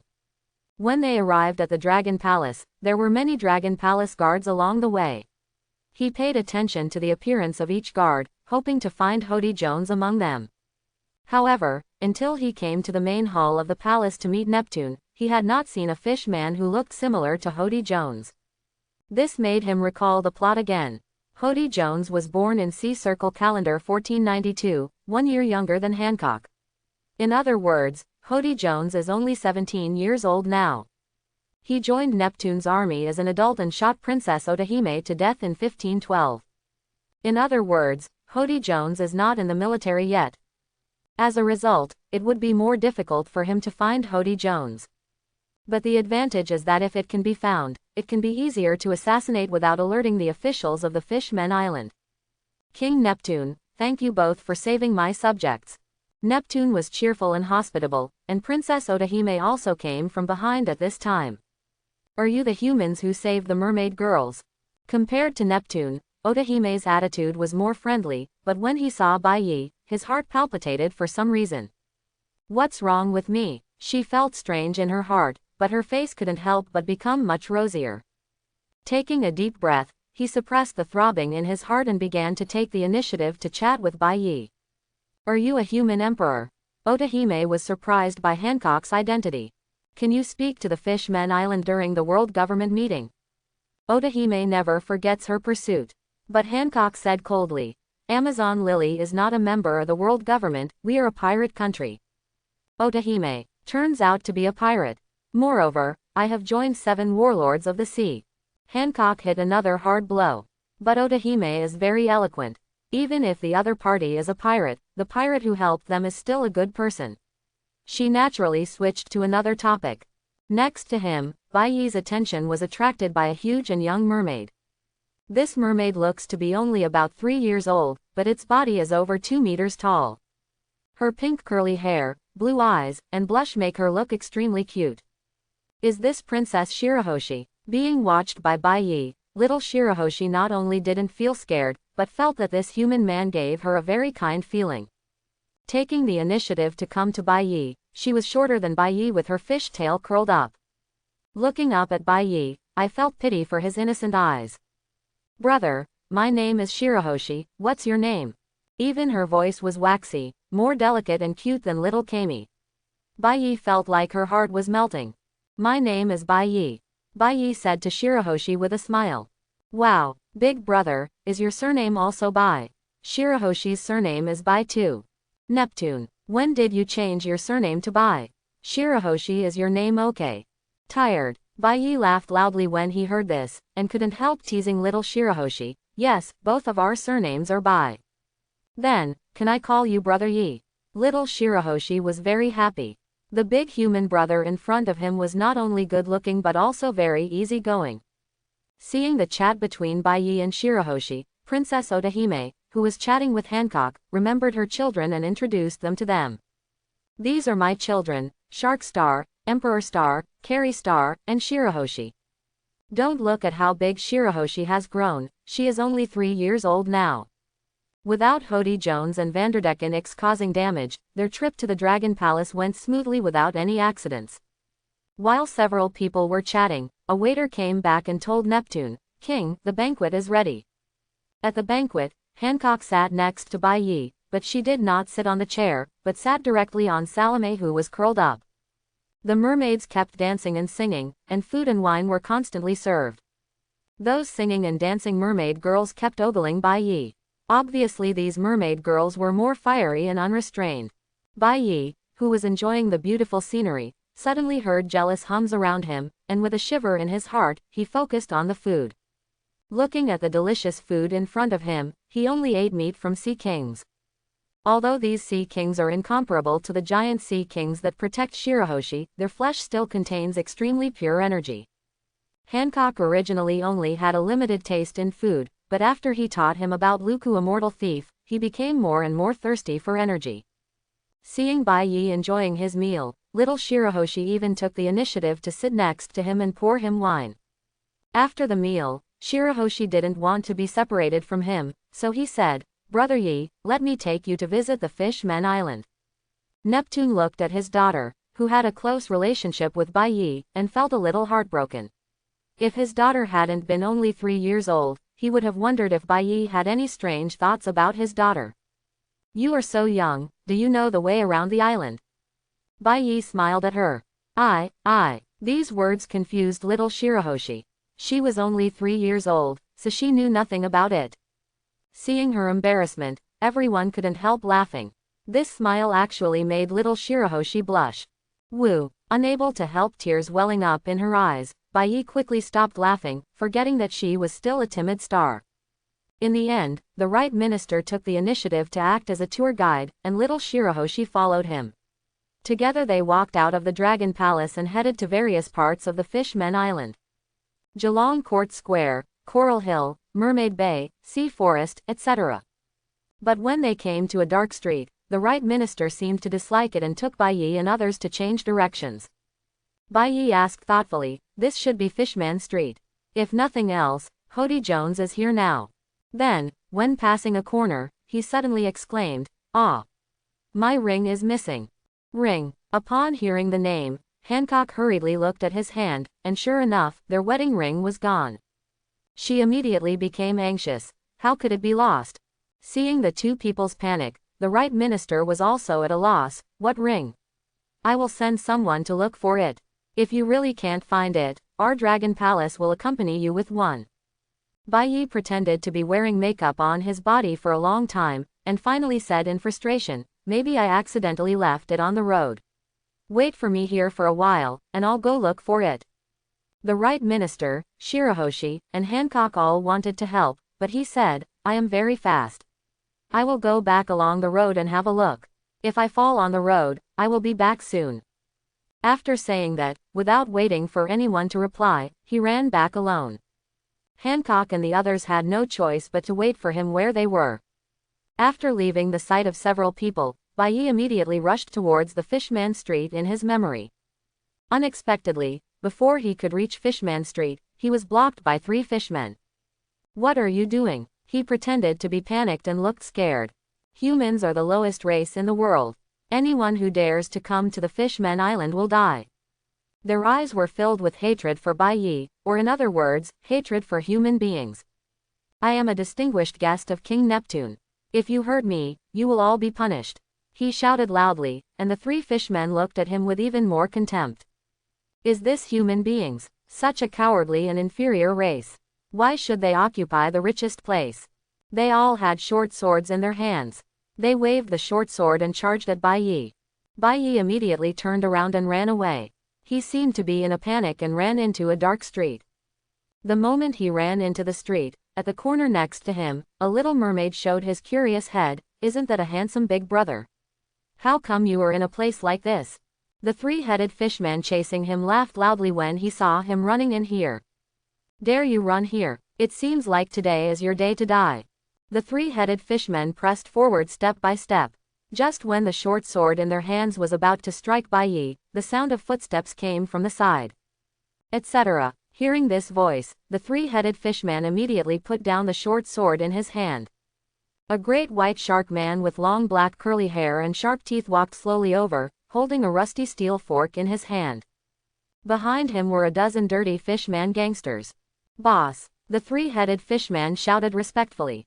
Seeing the appearance of this fishman, the frightened look on Bai Yi's face disappeared. It seemed that his guess was right. "Hey, this human is not afraid when he sees me." Hody Jones looked at him in a condescending manner. "I, Hody Jones, am the boss of this Fishman Street. I will kill all humans in the future. Only fishmen deserve to enjoy this world. Today, I will use your blood to commemorate the first step of the future plan." After saying that, the steel fork in his hand stabbed out fiercely. Bai Yi, however, stood still, with 5 translucent mask shields suspended around his body, slowly rotating. It is exactly the 5 directions of enlightenment given by Xian Tongzi's destiny.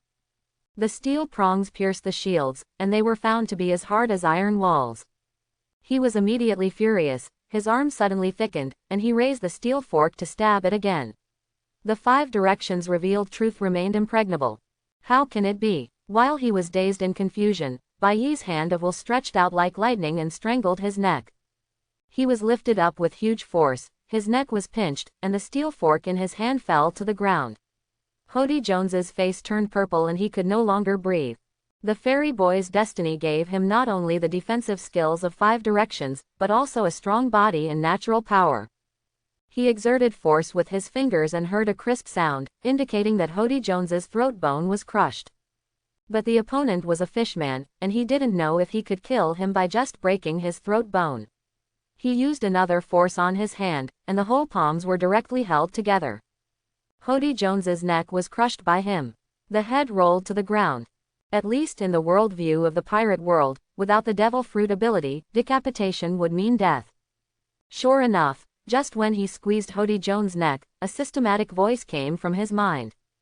Kill Hody Jones in advance, and the entire the Fishmen Island will be changed in the future. The reward is earthly immortal. As soon as Hody Jones died, several other fishmen were frightened to death. Bai Yi glanced at them coldly, knowing that his goal had been achieved and he had no intention of continuing to kill them. Just as he turned to leave, a sharp voice sounded, "Humans are killing fishmen." He turned around and saw a short but strong fishman shouting loudly, and soon many fishmen emerged from the fishman street. When they saw the severed body of Hody Jones on the ground, they were frightened at first, and soon started shouting together. Bai Yi frowned. This is the Fishmen Island, it is not suitable for killing people, otherwise, these fishmen will all die. The shouts from Fishman Street soon attracted a group of Poseidon troops. They surrounded Bai Yi and squatted down to look at the decapitated body of Hody Jones. The mermaid captain shouted coldly, "Take it away. The mermaid warriors will step forward to capture Bai Yi." Stop. Just as Bai Yi was thinking about whether to defend himself, the right minister arrived with Shirahoshi and Hancock. Seeing Bai Yi being pointed at by a mermaid warrior, Hancock was about to have a seizure. The right minister quickly comforted her. "Miss Hancock, please be patient. There must be a misunderstanding here, and I will solve it." As he spoke, more people came forward and asked the mermaid captain loudly, "What's going on?" When the mermaid captain saw that the right minister was personally dispatched, he quickly said, "Humans killed a murloc in Fishman Street, and I was about to capture it." The right minister frowned. He glanced around at the murloc gangsters shouting about human murlocs and asked Bai Yi. "Your Excellency Bai Yi, did you kill this fishman?" "Yes," Bai Yi confessed. At this time, the right minister's frown deepened, but thinking that the other party saved the mermaid girl captured by human pirates, he believed that Bai Yi would not kill innocent people, so he asked again. "Why?" Bai Yi said coldly. "I came back to look for the ring. As soon as I found it and was about to go back, 3 fishmen stopped me and wanted to kill me. Since I have accepted Mr. Neptune's hospitality, I naturally don't want to be acquainted with them, so I just want to get rid of them. But I didn't expect that I just focused on getting rid of them and ended up getting lost in this street. Then the murloc led a group of murlocs to surround me and wanted to kill me with a steel fork. I wonder if you're right minister, if you encounter such a situation, wouldn't you fight back?" The right minister didn't doubt his statement, because Fishman Street was the biggest obstacle to Princess Odahime's plan to coexist peacefully with the mermaids. It's not surprising that they become murderous after seeing humans. And Bai Yi was attacked for no reason, so it was normal to kill the enemy. He knew that this Bai Yi and that Empress were both pirates. However, the little fishman shouted at this moment, "He lied. We didn't provoke him, he came in and killed Hody Jones." Hearing this, Bai Yi glanced at the fishman again. Close to Hody Jones, he is small, strong, and especially has extremely sharp teeth. If I guessed correctly, this fishman is Bodhidharma. Is this little guy quite scheming? There is no trace of this little dwarf's brain from the original play. But precisely because of his words, Bai Yi fell into a disadvantage. Because he is a human being and is the object of hatred in Fishman Street. No one is willing to testify for him. The right minister was also in a difficult position at this time. Although he believed Bai Yi's words more, there was no evidence and he had to give an explanation to all the fishmen. While he was thinking, a nuo voice sounded.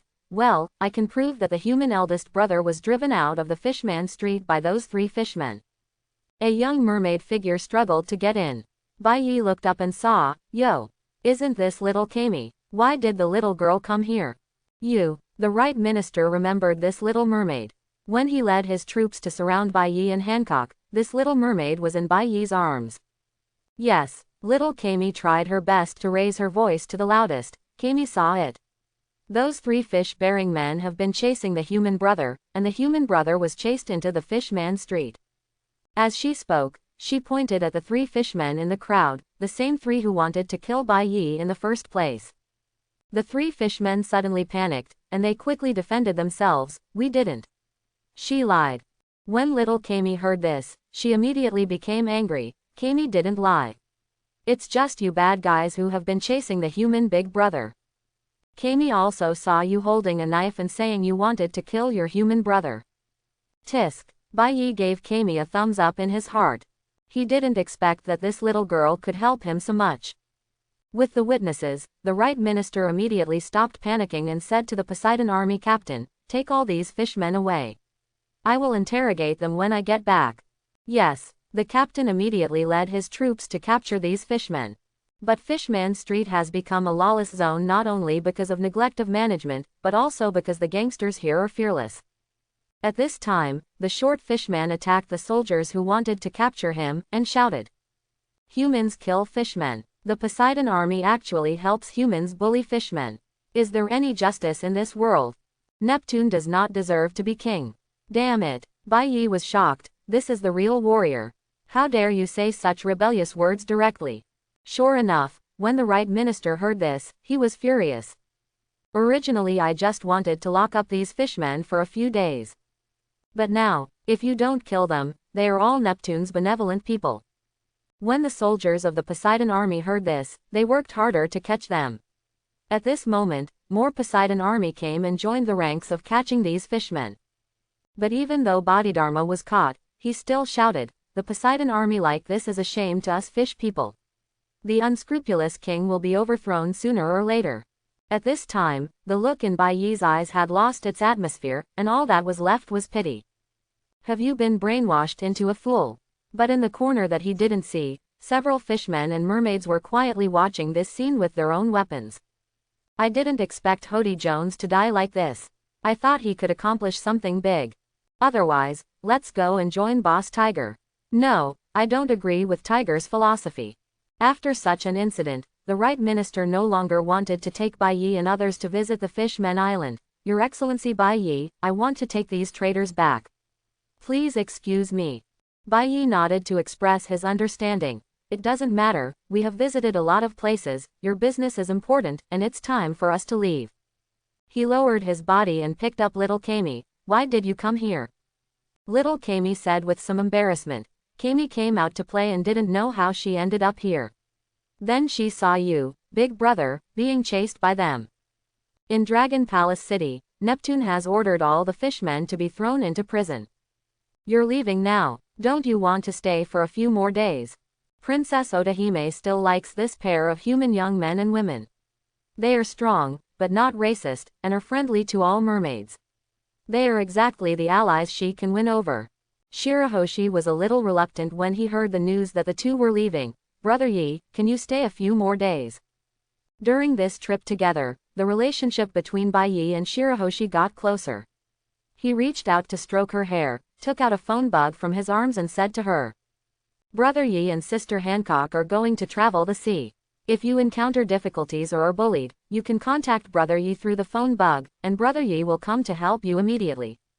After giving the phone bug to Shirahoshi, Bai Yi took out another phone bug and connected the two radio waves so that they could talk to each other. And these phone bugs were snatched from various pirate groups along the way. On the pirate ship, there was a phone bug left by 9 snakes. He also took 2 of these with him, just thinking that they might come in handy. Sure enough, this came in handy. Shirahoshi answered the phone bug. It was given to her by Brother Yi, she must keep it safe. When I grow up, can Brother Yi take me to sea? Little Shirahoshi asked with eyes full of expectation. Certainly. When the ship jumps out from the bottom of the sea, the coating will naturally crack. Breathing the sea breeze again, he was very satisfied with the harvest of this trip to the Fishmen Island. Earthly immortal, this is a magical skill. It allows him to steal the op fruit more covertly without revealing his identity. But the big question now is how to find Mignon Island. He knew nothing more than that the island was in North Blue. While she was thinking, a large pirate ship collided from the side. After the two defeated the pirates and looted their treasures, they picked up a newspaper on the ship and read it. The headline of the newspaper was, "Surprise! Empress Lily of the Amazons is getting married. Who is the mysterious man? Eat melon and eat it on your own head." It was the big bird that suddenly flew into the wedding venue on the wedding day. That is a bird fruit ability user under the World Economic News Agency. Bai Yi in the newspaper is also so handsome. Hancock actually launched a nymphomaniac attack on the newspaper. This is the second half of the Grand Line, the New World, and it is also the most dangerous place in the world. There are countless vicious pirates here to pursue the treasure left by the former pirate King Roger. Within a few days of the ship crossing the Grand Line, they were attacked by more than a dozen waves of pirates. The most powerful wave of pirates could even injure Bai Yi. You know, Bai Yi's physical skills are now as good as Hancock's. But after killing these waves of pirates, they also obtained more treasures. Two sea serpents pull the pirate ship north across the calm belt and into the North Blue. In the vast North Blue, they had no magnetic pointer here, and they quickly lost their way. Until 2 days later, a pirate ship tried to attack them. Although this group of pirates did not know the location of Mignon Island, they had a new course and could go to the nearest island. As long as they can enter the island, they will be able to ask for the location of Mignon Island. Following the guidance of the nautical charts and magnetic pointers left by this group of pirates, they began to head to the island called Berwick. When the pirate ship docked at the port, they did not worry about being stolen. This is not the Grand Line, and the pirates are not very powerful. These two huge sea snakes alone can scare away most people. At the same time, Salome remained on board the ship. This non-venomous python looks very docile, but in fact its combat power is not low, and it is enough to deal with some ordinary pirates. The two landed on the island, and their independent style immediately attracted the attention of most people. Women are obsessed with Bai Yi, and men are obsessed with Hancock. "Excuse me, do you know where I can find a map of North Blue?" Bai Yi showed a gentle smile, and the girl he asked immediately screamed with happiness and then passed out. Bai Yi. Then he looked at a few other women. When he noticed those women, they immediately blushed and their hearts skipped a beat. Yes, it seems that this ability of mine is absolutely killing in front of these ordinary people. Then I have to ask those men. "Excuse me, is there a place on this island that sells North Blue maps?" The man glanced at Hancock greedily again. Hearing his question, the man immediately smiled. "Of course I know. As long as this lady comes to have dinner with me, I will tell you." Bai Yi's eyes suddenly turned cold. Playing tricks on his wife in front of him. With a gentle kick, he controlled the force and kicked the man to the ground, but his face was still full of smiles. "Who did you say you wanted to have dinner with?" The man was in pain and struggled to get up, but found that his feet were as heavy as a huge boulder. After Bai Yi applied a little more force, the man's anger turned into fear, and he quickly told everything he knew. I know. In Carter's store on the southwest street of the island." Bai Yi then put his feet back and left with Hancock without looking back. "Who are those two people?" After they left, these people dared to speak out. "Both of them are so good looking. If I can spend the night with them, I would be willing to do so even if I die." A girl was still infatuated, looking at the backs of the two people for a long time, unwilling to come back to her senses. "I know who they are." While everyone was talking, a middle-aged man spoke. He opened the newspaper in his hand and showed the most eye-catching page to everyone. Astonishingly, it is the photo of Bai Yi and Hancock during their wedding. Emperor of Amazon Lily. That man is the queen. No wonder it's so powerful. I, Houston, would like to call Hancock the most beautiful woman in the world. That man must be the most handsome man in the world.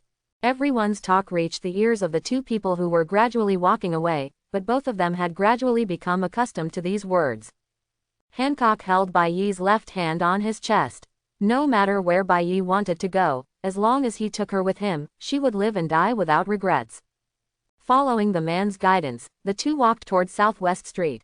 But what they didn't know was that after they left, a man who had witnessed the scene quickly ran towards the other side. In a bar, bragging was mixed with obscene words, and a group of rich and powerful men were eating and drinking here. Suddenly, a lean man entered from the side door, came directly to the tallest and majestic man in the group, and whispered something to him. Really, the strong man holding a large piece of bone and flesh in his hand had a sinister smile on his face. It's absolutely true. I compared it with the newspaper. It's the Emperor of the Daughter Kingdom, Boa Hancock. The lean man took out the newspaper from his arms to show that he had carefully compared it. Haha, okay, go to Wolf and get 10,000 Baileys. That's for you. The strong man's words surprised the lean man. Thank you, Lord Admiral. As he spoke, he ran excitedly towards the corner of the bar, where a middle-aged man wearing glasses sat. As a result, before he could say anything, he was beheaded by the man with glasses. Chapter 21. Bai Yi and Hancock successfully found the store called Carter's Store. Although there was quite a stir and even some riots on the road, they were all easily resolved by him. Boss, do you have a map of North Blue? The boss was a fat old woman wearing a coquettish pink floral dress. The moment she saw Bai Yi, her saliva couldn't help but flow down. Hancock looked at him with disgust. If Bai Yi hadn't told her, she would have let this old woman know the color of her brain. Hancock has never been a good person. Yes, yes. The female boss quickly put on what she thought was the most beautiful smile and leaned over attentively. Bai Yi frowned and hid behind him. Hancock was about to have an attack, but he quietly pulled him back and held back again. Naturally, the female boss also saw Hancock's magnificent appearance, but she could no longer care about it as she had completely fallen under the scraper. Taking out a map from a pair of shelves, she handed it to Bai Yi with a smile.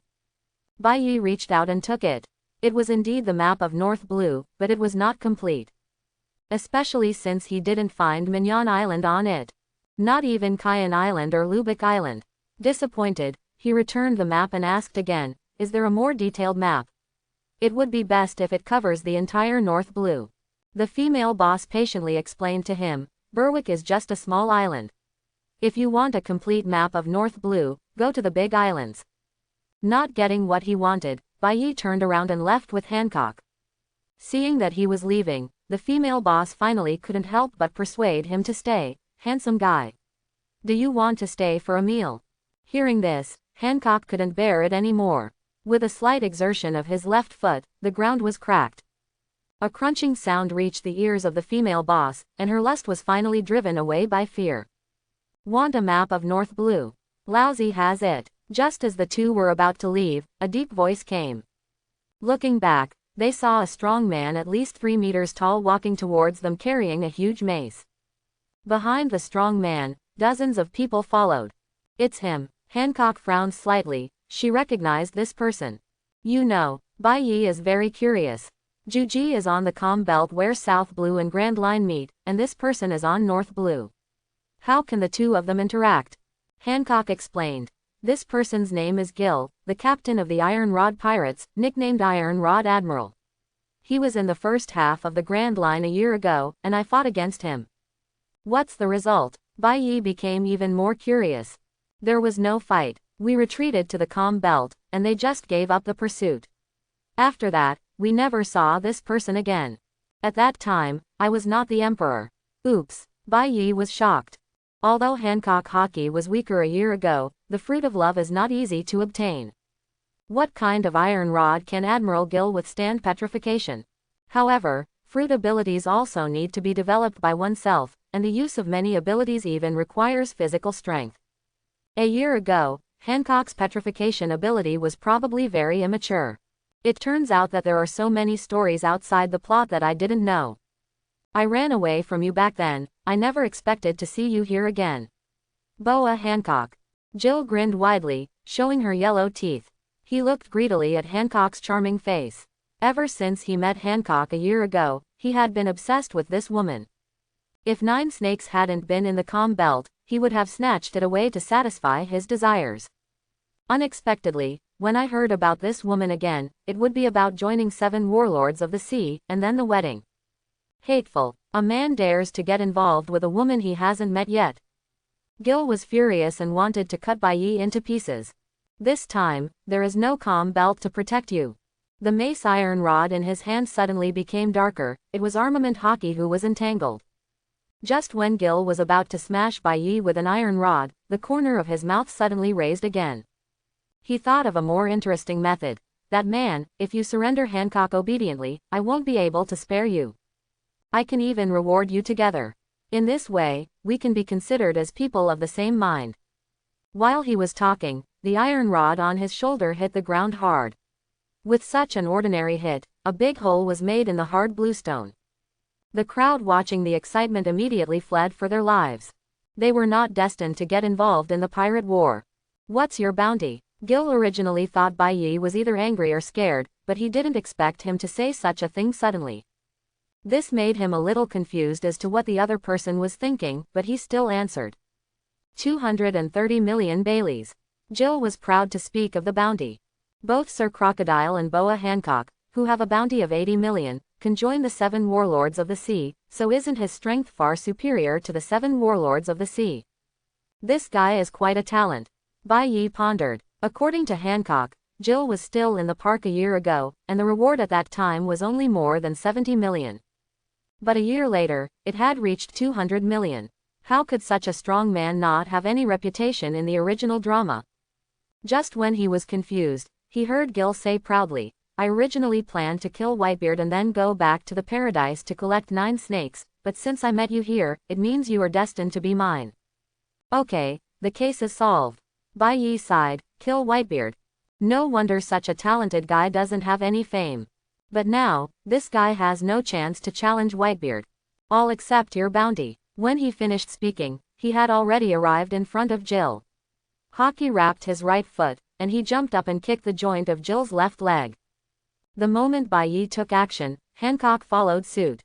Using the same kick as Bai Yi, kicked to Jill's right leg joint.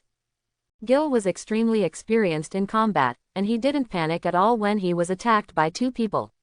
The mace swept across his body, but he was the last to strike. The joints of its legs are also covered with a thick layer of black hockey. Bai Yi and Hancock were shocked.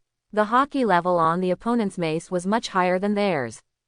If he continues to attack, he may not be able to break through the opponent's hockey, but his legs will be severely damaged by the mace.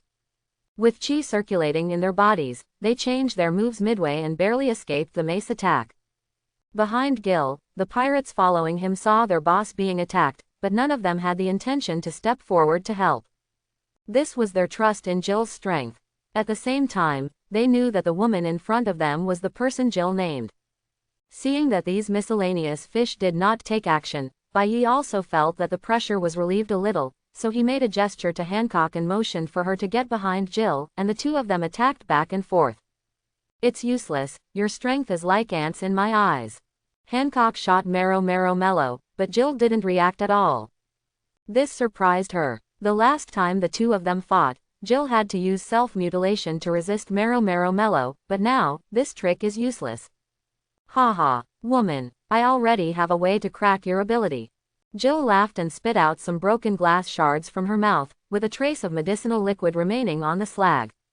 In order to get you, I spent a lot of money to get this drug that temporarily suppresses sexual desire. Just to catch you.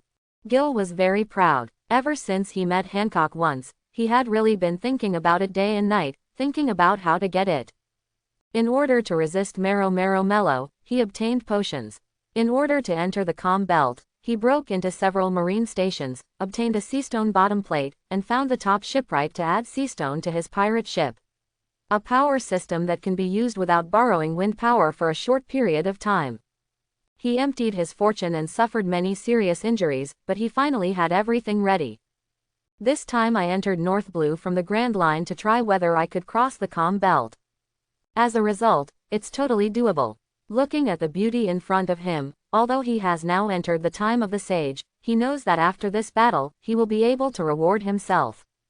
There must be despair in the eyes of these 2 people now. Gil was excited to see the fearful look on his enemy's face, but as a result, Bai Yi remained expressionless, and Hancock quickly came to Jill's back after issuing a plan called Marrow Marrow Mellow. Think you can defeat me by getting to my back? You're so naive. Gil showed disdain and planned to kill Bai Yi in front of him first. The mace iron bar came down with great force, but Bai Yi did not dodge or dodge. At the same time, he raised his leg and kicked little Gil with lightning speed. Gil's face froze, and he quickly concentrated all the hockey on little Gil. This baby couldn't be damaged. Clang! A loud bang. 5 masks and shields appeared on Bai Yi's body, which were the 5 directions that revealed the truth. The mace was blocked by Wafang G80. When he kicked out, he actually kicked his shoe away and kicked him with his bare feet. Liquid emerged on the feet, quickly corroding the hockey in little Gil's body. Combining the natural divine power brought by the fairy child's life with the Ryoku immortal thief who digests sea king's meat every day, Gil's hockey instantly collapsed. The remaining power on his feet is enough to make enemies fly. Ah! Gil howled like a killing pig. He had suffered many serious injuries, but no one had ever been as ungrateful as Bai Yi. The pain of losing little Jill made his body tremble. Trembling, even hockey could no longer hold on. Boom! He's shaking. Hancock won't show mercy. Perfume Femur kicked Jill's right leg, which was instantly petrified. As if this was not enough, Bai Yi and Hancock were both players who eliminated the enemy's roots, and violent attacks followed one after another. Until Gil turned into a pair of gravel and scattered on the street. There was only one complete head, which was held in Bai Yi's hand. This is 230 million belly. Gulu. The pirate behind Jill swallowed. When he saw the extremely handsome man and woman looking over with cold eyes, their legs were trembling with fear. Gil said he had a map of North Blue. Where is it? Bai Yi's voice was like a devil in the ears of these pirates. A man with eyes said in a trembling voice. In the captain's cabin of our pirate ship. Lead the way.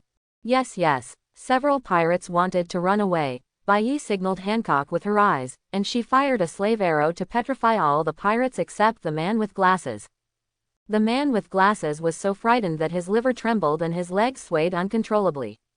Gil's strength had grown too fast. Their pirate group almost entirely relied on Gil alone. Now that Gil is dead in battle, he is just a little pirate. Sir, I will take you there. Don't kill me. Even his words were vibrating. The bespectacled man's trousers were already wet, with a yellowish and smelly liquid flowing down his trouser legs. Stop talking nonsense. Lead the way. One look from Bai Yi scared him into silence, so he had to take them to his pirate ship. In the Iron Rod pirate ship, the man with glasses took out a treasure chest from the captain's cabin. Bai Yi opened it and looked at it. Sure enough, it was a complete map of North Blue, as well as many magnetic pointers pointing to different islands. In this case, Bai Yi glanced at Hancock. Hancock understood, and the man with glasses turned into a stone statue. Bai Yi kicked him and the stone statue turned into rubble all over the ground. Then, he and Hancock went on board to check it out. Is this Jill so poor?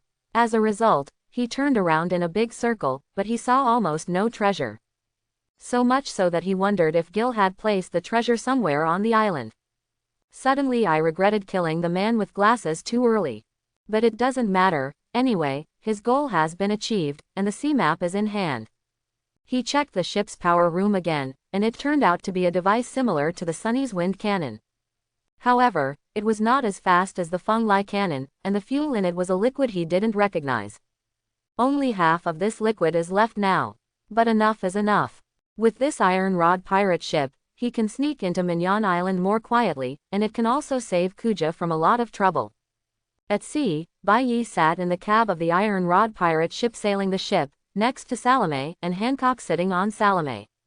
The previous pirate ship pulled by the Sea Snake followed behind the Iron Rod pirate ship. Naval Headquarters, in the Admiral's office.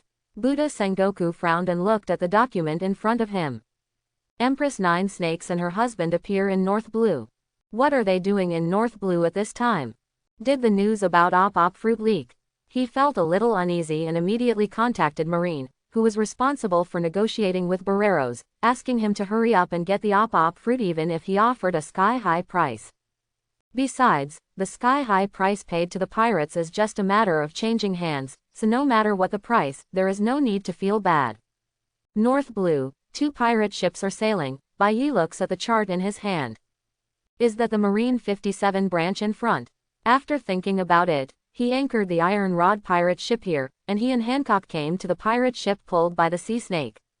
5 hours later, in the Marine 57 branch, a vice admiral wearing a cloak of justice looked at the handsome man and beauty in front of him in confusion. Let's collect the bounty. Bai Yi still smiled brightly and presented Jill's head in his hand. Hold on. Vice Admiral was still confused about what happened, so he returned to the office with Jill's head. I picked up the phone and dialed the number of Buddha Sengoku's office. Moxie. What? Are they collecting a bounty? Sengoku was stunned. Are these 2 guys going to North Blue to hunt pirates? Although Marine has given bounties to many pirates, even the big ones have bounties as high as 4 to 5 billion. But almost every person has received a bounty of more than 100 million. Ordinary bounty hunters don't have this ability. But Hancock, although they are big pirates, they are 7 warlords of the sea with a plunder license. That has an official status. I'll give you permission. Give them the bounty. By the way, ask them why they came to North Blue. After hanging up the phone, Vice Admiral walked out of the office with a serious face. The mission goal has been determined. Iron Rod Admiral Gill has a bounty of 230 million Baileys. I have sent people to collect the bounty. Please wait a moment. After a pause, he asked again, I wonder why you 2 came all the way to North Blue. Bai Yi wanted to laugh when he looked at him. He must have gone to report to Sengoku, and now he wants to investigate our purpose. With the character of this facially paralyzed Vice Admiral, he will definitely not speak more unless necessary. So, to be sure, Op Fruit is not trading yet. He said the excuse he had thought up. My hometown is North Blue. After I got married to Hancock, I wanted to go home for a visit. I met this Jill on the way, so I took care of him and collected the bounty. Vice Admiral, who had facial paralysis, continued to ask, have you been back home? Bai Yi said, we just came to North Blue, not yet, my home is near Bangor Waters. He casually named a place he saw on the North Blue chart. There, it is far away from the island of Mignon. These words were naturally spoken to Buddha Sengoku through this branch Vice Admiral. He definitely couldn't hide it from Marine when he went to sea, so he had to create these smoke bombs. Just drag it until you get the op fruit. After Luo ate the op fruit, didn't Marine and the world government know about his fruit's abilities? They naturally knew that Luo was the one who intercepted op fruit, but no one went to arrest Luo. This shows that the world government only cares about the fruits. Even if you eat him, you will offend the world government, but there will be no big problem.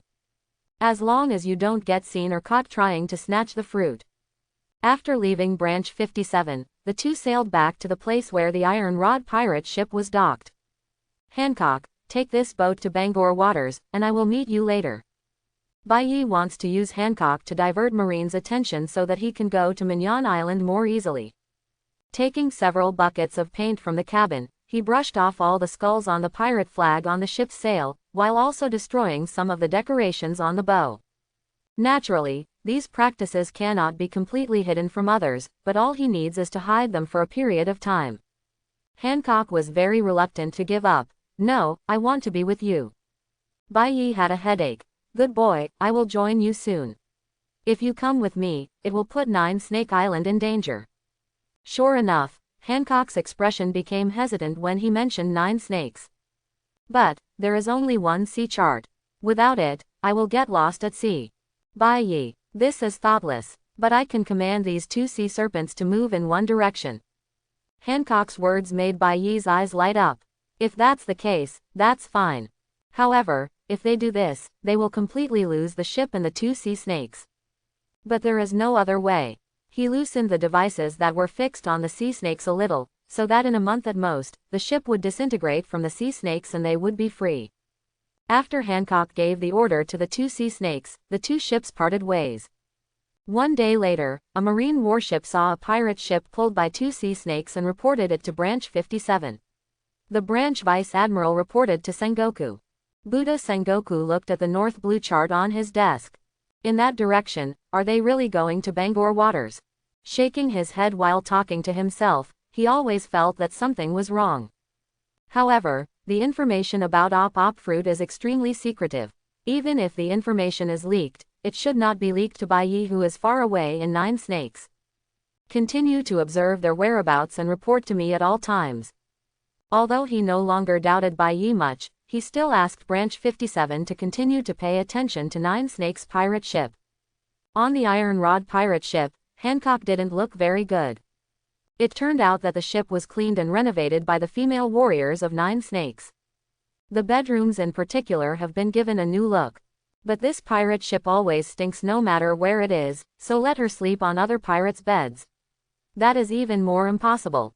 Fortunately, Salome was with her, and she used Salome as her bed to rest at night.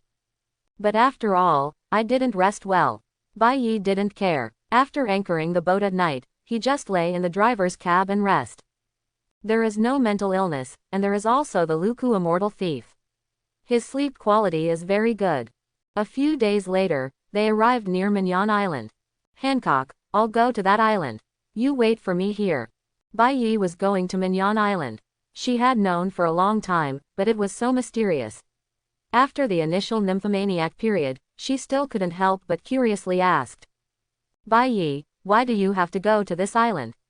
Looking into her innocent eyes, Bai Yi smiled and said, to get a devil fruit. He told the truth frankly. A group of pirates got the op fruit, and they want to trade it with Marine. My purpose on this trip is to intercept it. Op fruit can give people the ability to live forever.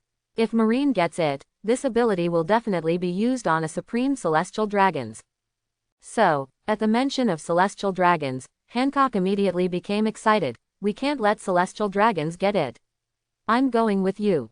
But Bai Yi shook his head and said, if you go, Nine Snakes will be in crisis, but I have the earth technique and can sneak in quietly without being discovered by anyone. Hancock was finally convinced. Okay, then hurry up. Bai Yi jumped into the sea and swam towards Mignon Island, which was visible. Bai Yi, who happened to be out on the sea, suddenly saw a strange ship in the distance. Is it Marine's surveillance ship? It seems that Marine has also locked the location of the pirates. It's so funny that he even thought of making a deal with Marine, but Barreros was a Marine general. Isn't it natural for Marine to take the pirates' belongings and then destroy them? Not sure if Rocinante has infiltrated this place now. The water is a little cold. It's because of the weird climate in the pirate world. The temperature in this sea area is obviously much lower than other places. Therefore, in the original drama, the snow on Rubik Island may not be due to winter. When he swam to the shore, he did not go ashore, but directly used his earthly immortal ability to drill into the earth. It wasn't until he got deep into Mignon Island that he lifted the earthly immortal out of the ground. The moment he emerged from the earth, he looked up at the sky. It's actually snowing. A marine surveillance ship in the nearby waters saw a large ship approaching and anchored on the sea. The marine major in charge of the surveillance immediately reported to Sengoku. A ship has been spotted approaching Mignon Island. Have you found out the information about that ship? Sengoku has already taken a warship to North Blue. At this time, no accidents must occur. There is no pirate flag, and the bow of the ship seems to have been damaged. I don't know whether it is due to fighting or intentional. The Marine on the surveillance ship sent over the characteristics of the Iron Rod pirate ship. However, because the Iron Rod pirate ship is far away, the photos taken are not clear. It's not a pirate ship. It's close to here but parked in the sea. Who is it? Sengoku was confused and had to let the surveillance ship continue to monitor there, especially any new ships that appeared. As long as my army arrives, no matter who you are, I will know after I review it. At this moment, on the shore of Mignon Island, Rocinante was walking forward with difficulty carrying Luo, who was seriously ill. Hey, hold on. I've confirmed that there is op fruit here.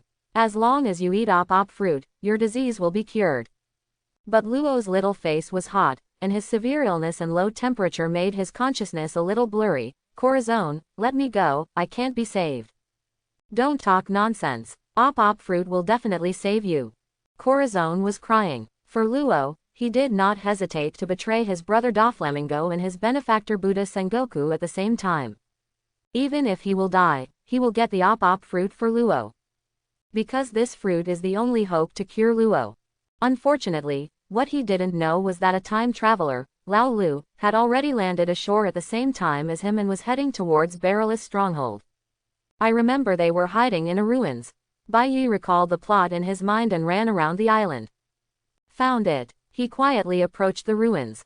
The immortal thief Luku would not let any of his breath leak out. He came under the ruins like a ghost. Dolly, get the wine. Ha ha ha ha. 5 billion Baileys. Is Marine crazy? He paid so much for a devil fruit. With so much money, who would want to be a pirate? It's enough for us to live a luxurious life. Looks like I found the right one. I quietly looked inside the house and saw a pirate holding a red-threaded devil fruit between his two hands and teasing his companions. That's op fruit. Just when he was about to break in, he suddenly felt a different sound coming from him. Hidden in the darkness, he saw Rocinante walking this way. He is a user with the silence fruit ability. He can make no sound and does not attract the attention of the pirates in the ruins at all. Luo, I will get your hope for you right now. He came quietly and wanted to set fire to steal the op fruit in the chaos, but how could Bai Yi let him succeed so easily? A stone popped out and the pirates were immediately alerted.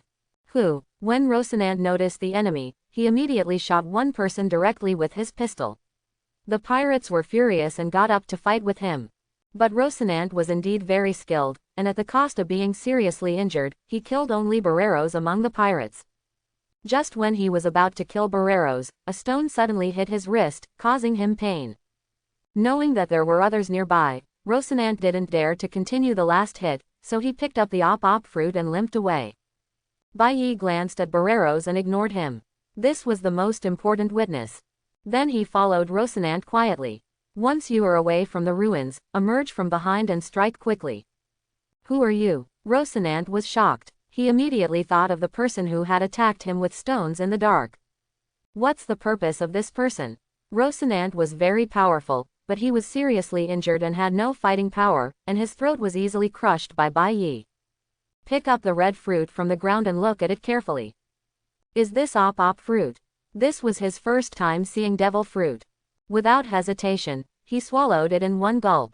Vomit. It's really unpalatable. It tastes the same as chewing wax, which is the best evaluation of its taste. But he still suppressed his nausea and swallowed the pulp. Fortunately, devil fruit only requires one bite, and only the first bite is useful. A strange feeling grew in my heart. He pressed down gently with one hand and said, "Room." An invisible space envelope spread around. He can feel that in this cover, he can do anything. Looking down at Rocinante's body, he slashed with his palm knife, and the body was immediately cut into two halves. And there was no bleeding. He picked up a pebble on the ground and threw it far away. The next moment, he exchanged places with the pebble. In the room cover, he can make any object exchange positions. With a thought, a ray of electricity appeared at the fingertips. This was the gamma ray of the gamma knife. While experimenting with his skills, he could also feel the rapid loss of his physical strength. But it doesn't matter, Luku Immortal Thief is the ultimate in body training. What he's not afraid of the most is skills that consume physical energy. There was a sound coming from the distance, it was probably Marine landing. There was no time to continue experimenting with his skills, so he grabbed the two pieces of Rocinante's body and the bitten op fruit, and used the earthly immortal to get into the ground. Snatching and eating the op fruit completely changes the future of Trafalgar Law. Law becomes an important plot character, and the world line will also change as a result. As a reward, one of the 8 magical skills, Magic Machine 100 Refining, will be rewarded. Just as he got into the ground, the system's reward had arrived. Suddenly, detailed and majestic knowledge of weapon refining flooded into his mind, and a special weapon refining technique was mastered by him in an instant. To avoid detection, he dived deep and placed Rocinante's body and the chewed-up op fruit there. Then, he walked directly underground and rushed towards the shore where he came from. At the Iron Rod pirate ship, more than a dozen warships arrived from far and near. Hancock quietly glanced at the warships, thinking about countermeasures. Go to a ship and ask who is on that ship. Admiral of Headquarters Buddha Sengoku gave an order to a vice admiral. Then, a warship docked with the Iron Bar pirate ship. People on board come out and be questioned. We're Marine. The sailors shouted loudly, but no one answered. The vice admiral turned around and asked Sengoku for instructions. Sengoku said, "Go up and have a look." Yes. A group of Marines boarded the Iron Rod pirate ship with loaded ammunition, but no matter how they searched all the enemies, they could not see a single person. Report. This is a ghost ship. No one. Sengoku frowned. He had received a report before that the ship suddenly arrived here and never moved again. Logically speaking, there shouldn't be anyone there. You take people and search it carefully again. I will go to the island to retrieve the op fruit first. He didn't know why there was no one on board, but the most important thing now was the op fruit transaction. He didn't delay too much, and left in a hurry after giving an order. On the shore of Mignon Island, Bai Yi, who had just emerged from the earth, suddenly saw many warships surrounding the Iron Rod pirate ship, and he suddenly became nervous. Crap, Hancock. Jumping into the sea, he felt weak for a moment, and then returned to normal. But still a little weaker than usual. It seems that the immortal thief Luku can indeed eliminate the side effects of devil fruit. However, I don't know if the time is too short or the level of immortal thief Luku is too low, so the side effects have not been completely eliminated. He swam forward hard, and when he reached the bottom of the boat, he suddenly saw Hancock and Salome in the water. When Hancock saw Bai Yi, he immediately swam over happily. The two embraced each other in the water, but unfortunately they couldn't speak. But the immortal thief of Luku gave them the ability to use fetal breath, and they could use their pores to obtain gas from the water, so they were not in a hurry to go back. After a while, the vice admiral who stayed behind couldn't find any useful information, so he also sailed away. But they still waited for a while, and only returned to the ship after confirming that Marine's battleship was gone. Bai Yi, did you get it? Hancock was soaked with water, revealing all his beautiful curves. Even though Bai Yi had had skin-to-skin contact with her, he was still distracted by the temptation of getting wet. I got it. Let's leave quickly. After calming down, he quickly came to the cab and swam in the opposite direction at full speed. In the distance, Sengoku, who had arrived at the shore of Mignon Island, suddenly saw the unmanned ship moving. He knew something was wrong, but now it was too late to pursue it. He also has to take down the op fruit first. I wish I was overthinking it. Sengoku led the troops ashore worriedly. Report. A child found. They saw Luo leaning against the pine tree. The white color had infected 80% of his skin, and his whole body was even hotter. He seems to be sick. I recognize this disease. This is lead disease, and this disease is contagious. Everyone, stay away from him. A Marine major shouted in fear. But he was kicked by Sengoku. Idiot. This disease is not contagious. Then he sighed. But this disease is terminal. Looking at this child, it seems that he is already in an advanced stage. Take him with you. Although it is almost impossible to cure him, we will try our best.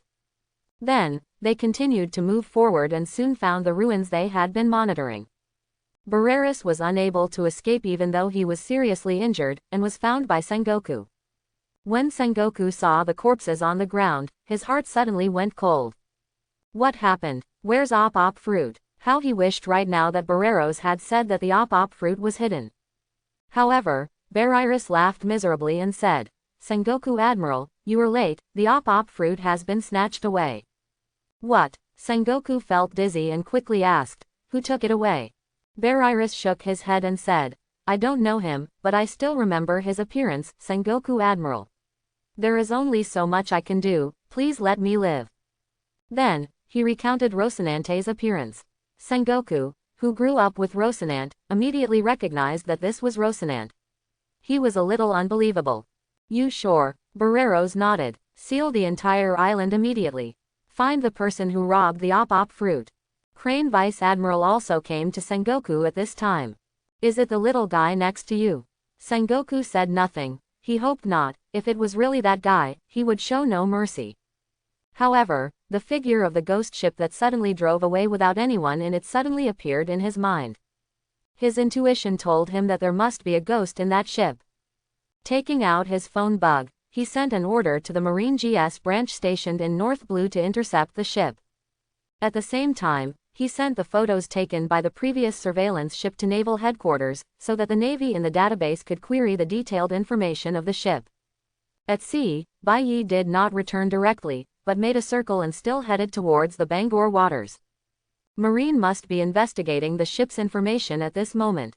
It will not be easy for them to get back safely.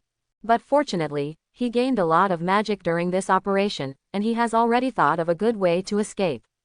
On the route from Mignon Island to Bangor waters, there is an island called Street Lenzoa.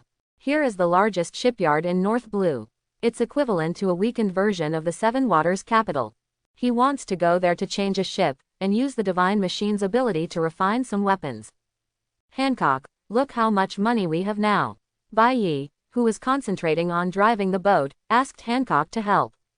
Hancock heard this and went to the treasure house. The largest fund in it was Jill's bounty.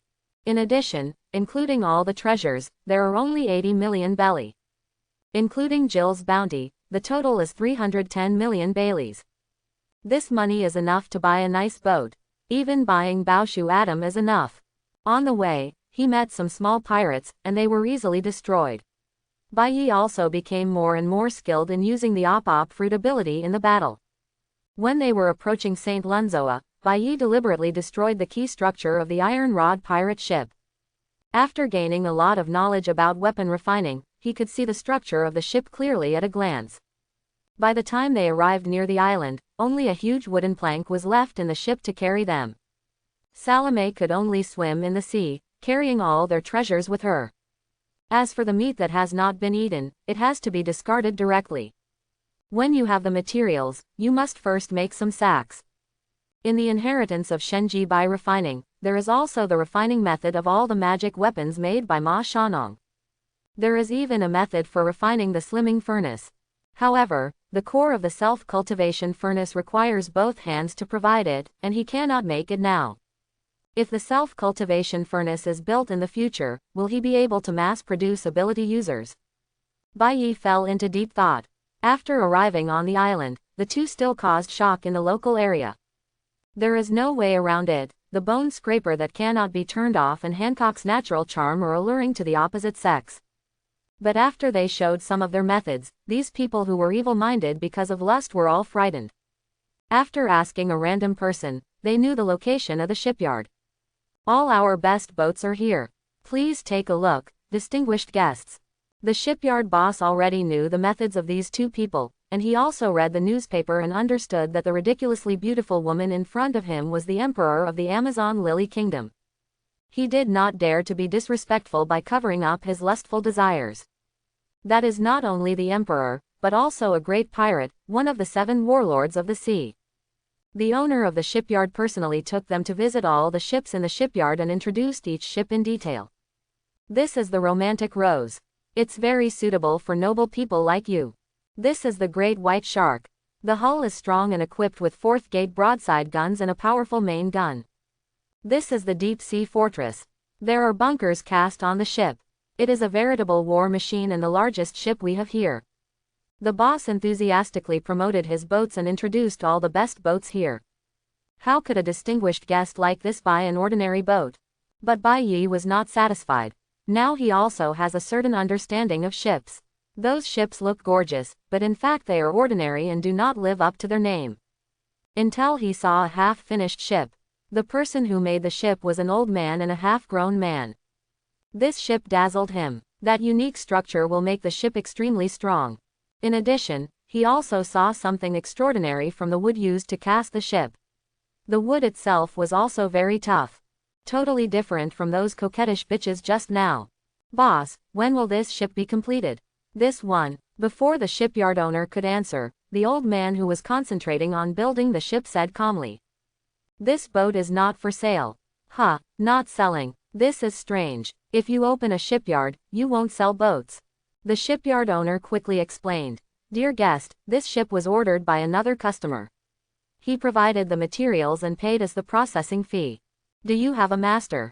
Bai Yi looked at other ships again, but unfortunately he didn't like them. Then he returned here with Hancock. After watching the old man build the ship for a while, he suddenly asked. Old man, you must be the best shipwright here. The old man was surprised when he heard this and couldn't help but look back at him.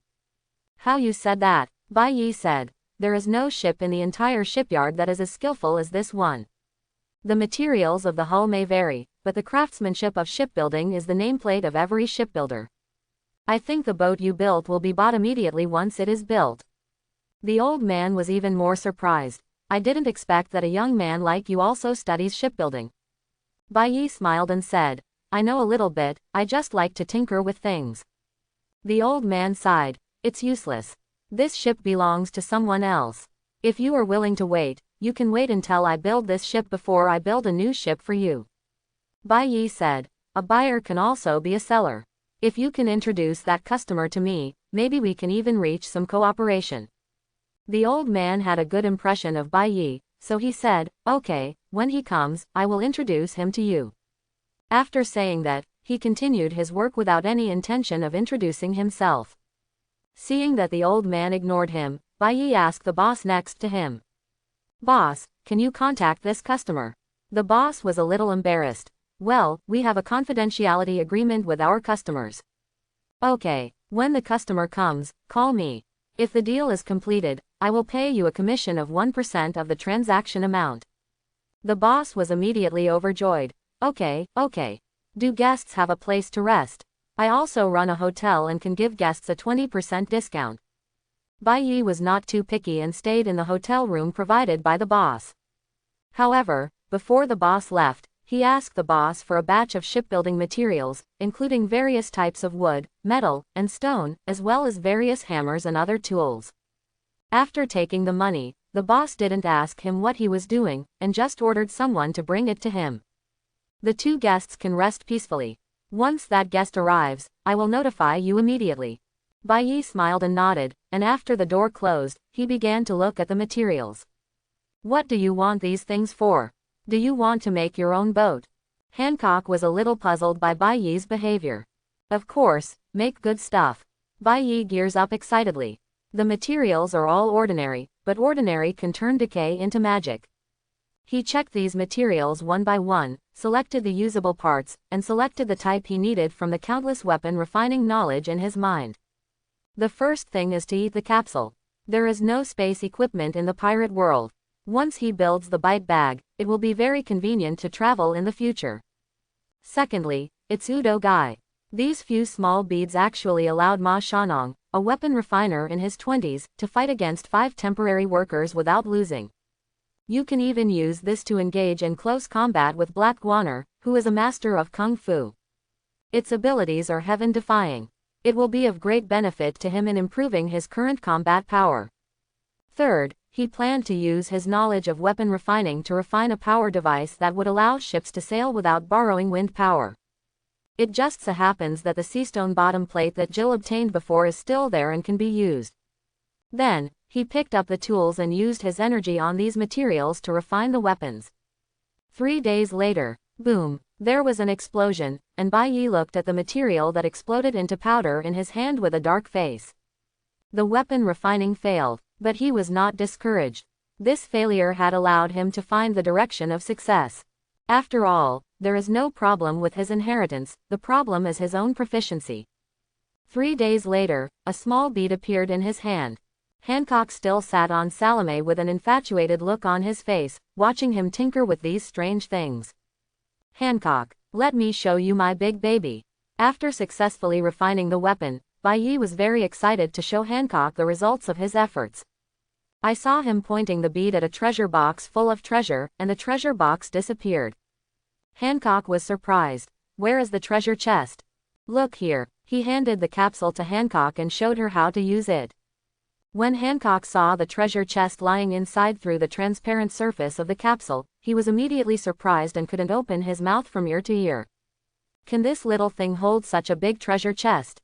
This is called the bite capsule, and the space inside is 10 cubic meters. Bai Yi excitedly introduced the bite bag he had just made. With it, it will be much more convenient for us to travel in the future.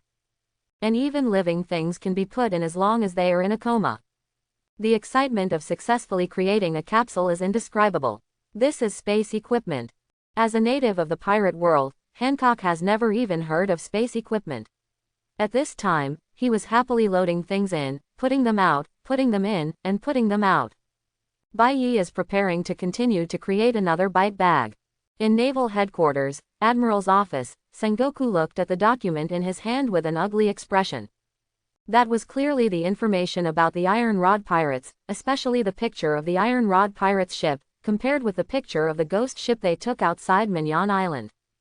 Although the skull on the pirate flag has been painted out and many of the decorations on the bow have been destroyed, the general outline cannot be changed. He was very sure that the ghost ship was the Iron Rod pirate ship. Admiral Gill was killed on Berwick Island by Bai Yi and Hancock, and Gill's head was taken to the Marine 57 branch to collect the bounty. So, besides Bai Yi, who else could drive away the Iron Bar pirate ship? But that ship hasn't moved since it entered the vicinity of Mignon Island. How did they rob the op fruit? According to Barrero's confession, the op fruit was snatched away by Rocinante, but after they blocked the island, they did not find Rocinante. Instead, another child was found, and Barreros said it was his son. Barreros was thrown into prison, and his son was found innocent and now follows Sengoku. Did he swim there? But Hancock is demon fruit power, how can he swim? They checked the ship. If Hancock hadn't followed, he must have been on the ship. But since there was no one on the ship, he could only be lurking in the sea. Correct. That snake of hers. With the help of that snake, a landlubber like Hancock might not be able to swim across. But the key is, where is the evidence? They don't have any evidence to prove that it was Bai Yi and Hancock who took the op fruit. No one saw them entering that sea area. Even the pirate ship pulled by two sea snakes was heading towards Bangor waters. After failing the mission assigned by the world government, Sengoku was overwhelmed and could only continue to send Marines to North Blue, hoping to intercept the Iron Rod pirate ship. In the guest room of St. Lunzoya, Bai Yi refined a bite bag again. Just as he was rejoicing, there was a knock on the door. After putting away the bite pouch, the other one was given to Hancock. Straightening his clothes a little, he opened the door. It's a girl waiter. The girl's attitude was respectful, but her cheeks were blushing when she looked at them from time to time. Two adults, the boss asked me to tell you that the customer you were waiting for has arrived. Where? Right where Evan built his ship. Bai Yi was confused. Evan. The girl replied. He is the best boat builder here, and the guest's boat was built by Evan. It turned out to be that weird old man. Bai Yi understood immediately and followed the girl to the shipyard. From a distance, they saw a tall man standing next to old man Evan. This man was at least 2.5 meters tall, wearing a black feathered coat, with an exposed chest and extremely pale skin. And his face looked cold and ferocious. Guest, this guest is looking for you. Evan said lightly to this person and ignored him. He is only responsible for building ships, and other things have nothing to do with him. Hello, my name is Bai Yi. Bai Yi still showed his bright smile and took the initiative to reach out to this person. But this person just looked at Hancock deeply. Just when Bai Yi thought he was also attracted by Hancock's beauty, he heard him say, "The Empress of Amazon Lily, Boa Hancock, actually appeared here." Then, he turned his attention to Bai Yi. Bai Yi. Are you the Empress husband that has been discussed by countless people recently? Of course, Bai Yi admitted. Interesting. The man nodded. But your identity has nothing to do with me, and I will not sell my ship to you. This statement was not unexpected. Bai Yi was not in a hurry and continued to smile. We have reported our family name. May I ask your name? The cold man was silent for a moment and then said, Crow. Bai Yi. Oh, I wonder why this outfit looks so familiar. Isn't this the commander of the Northern Army of the Revolutionary Army? I don't know if the Revolutionary Army has been formed now. Have you ever heard of one? Bai Yi looked at the crow's eyes with sincerity. Monkey D. Dragon. Upon hearing this name, Crow's expression changed visibly. You know the dragon too. Seeing his reaction, Bai Yi felt that if he didn't run away, the Revolutionary Army must have been established. That would be easier to do. He said, you are doing a big thing now, and this big thing requires a lot of funds. He didn't say it explicitly, but Crow knew what he was talking about. How could this kid know about such a secret thing? Could it be that he is also one of Long Cheng's own people? He looked at Bai Yi, as if he wanted to test him. Bai Yi told him the answer directly, I am not one of your people. But, what I want to do is similar to you. But that's not important. He smiled. You are short of money, I can provide it. How about I pay twice the price for this ship and use it as funding for you? Thought about Bai Yi's words. They want to carry out revolution and need money in all aspects. Although he needs a boat, it doesn't necessarily have to be such a good one. If this ship can be sold twice as much, it will greatly alleviate their current urgent needs. Thinking of this, he said, the materials used in my ship are not simple, and you may not be able to afford them. Bai Yi didn't refute. Would you like to hear the details? Just as Crow was about to speak, the old man Evan on the side took the lead and said, part of the treasure tree you caught is the second only to Adam's wood in the world. This ship is worth 100 million Baileys in terms of materials alone.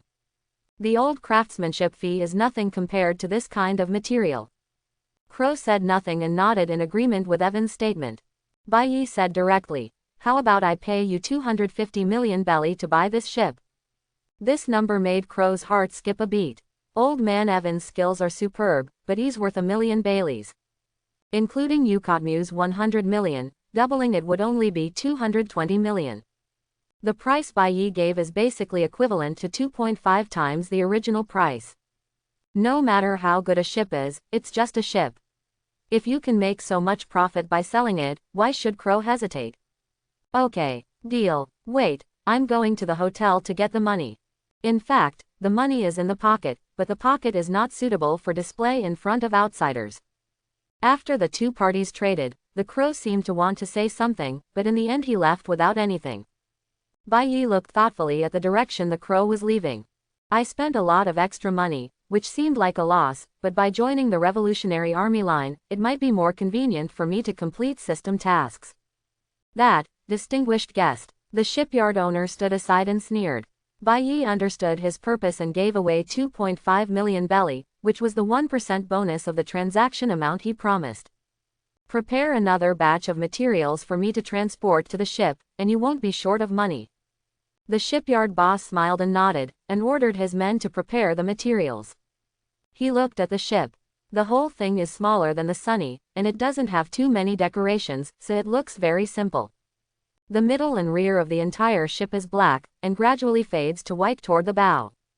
Evan said. The guest said that this ship is called Daybreak. Daybreak. Bai Yi knew that this was the expectation of the Revolutionary Army, but he didn't care about it. He walked into the cabin and looked around carefully. He was surprised to find that Evan had got a power device. This power device can temporarily assist the hull to move forward when the wind is light. But it's impossible to cross the calm belt with this. But with this space, he can modify it. After all the materials he wanted were loaded into the cabin, Bai Yi, Hancock and Salome boarded the ship. Set sail and set sail. At sea, Bai Yi was still tinkering with refining weapons. He wanted to remodel the ship. As for the task of sailing the ship, it can only be left to Hancock. After his general instruction, Hancock was barely able to sail a boat. A stove was set up in the cabin, which he used as a workshop for refining weapons. The flames ignited and the hammer clanked. What he wants to do now is no longer a small item like a capsule. It even doesn't exist in Ma Shanong's inheritance, but he developed it himself based on his knowledge of weapon refining. Naval Headquarters. Buddha's Sengoku was once again placed in front of a document. The document contains reports of Bai Yi and Hancock appearing again. St. Lunzoa. Buddha's Sengoku compares sea charts. Did they really go to the direction of Bangor Sea? But why did they buy a boat? Where was the previous one? At the same time, he opened another document. The photos on the document were of two huge sea snakes discovered by a marine warship while cruising. After comparison, they were the same two sea snakes that Bai Yi used to pull the boat when they left 9 snakes. The two sea snakes were found not far from San Renzoa. The previous pirate ship disintegrated. It would make sense if he bought a new ship because the pirate ship was disintegrated. But when something like this happens at this time, there is always a feeling of being hidden. It's really troublesome. Sengoku slammed the table. Although he strongly suspected that op fruit was intercepted by Bai Yi, he could not be convicted without evidence. The most important thing is that it would be okay if devil fruit was not used, but if it was used, it would have no effect on the world government. Continue investigating. Why are you so angry? On the sofa in his office, Garp is holding senbei and eating happily. He's just vice admiral and has a lot of free time. Even if something happens, ordinary people can't control him.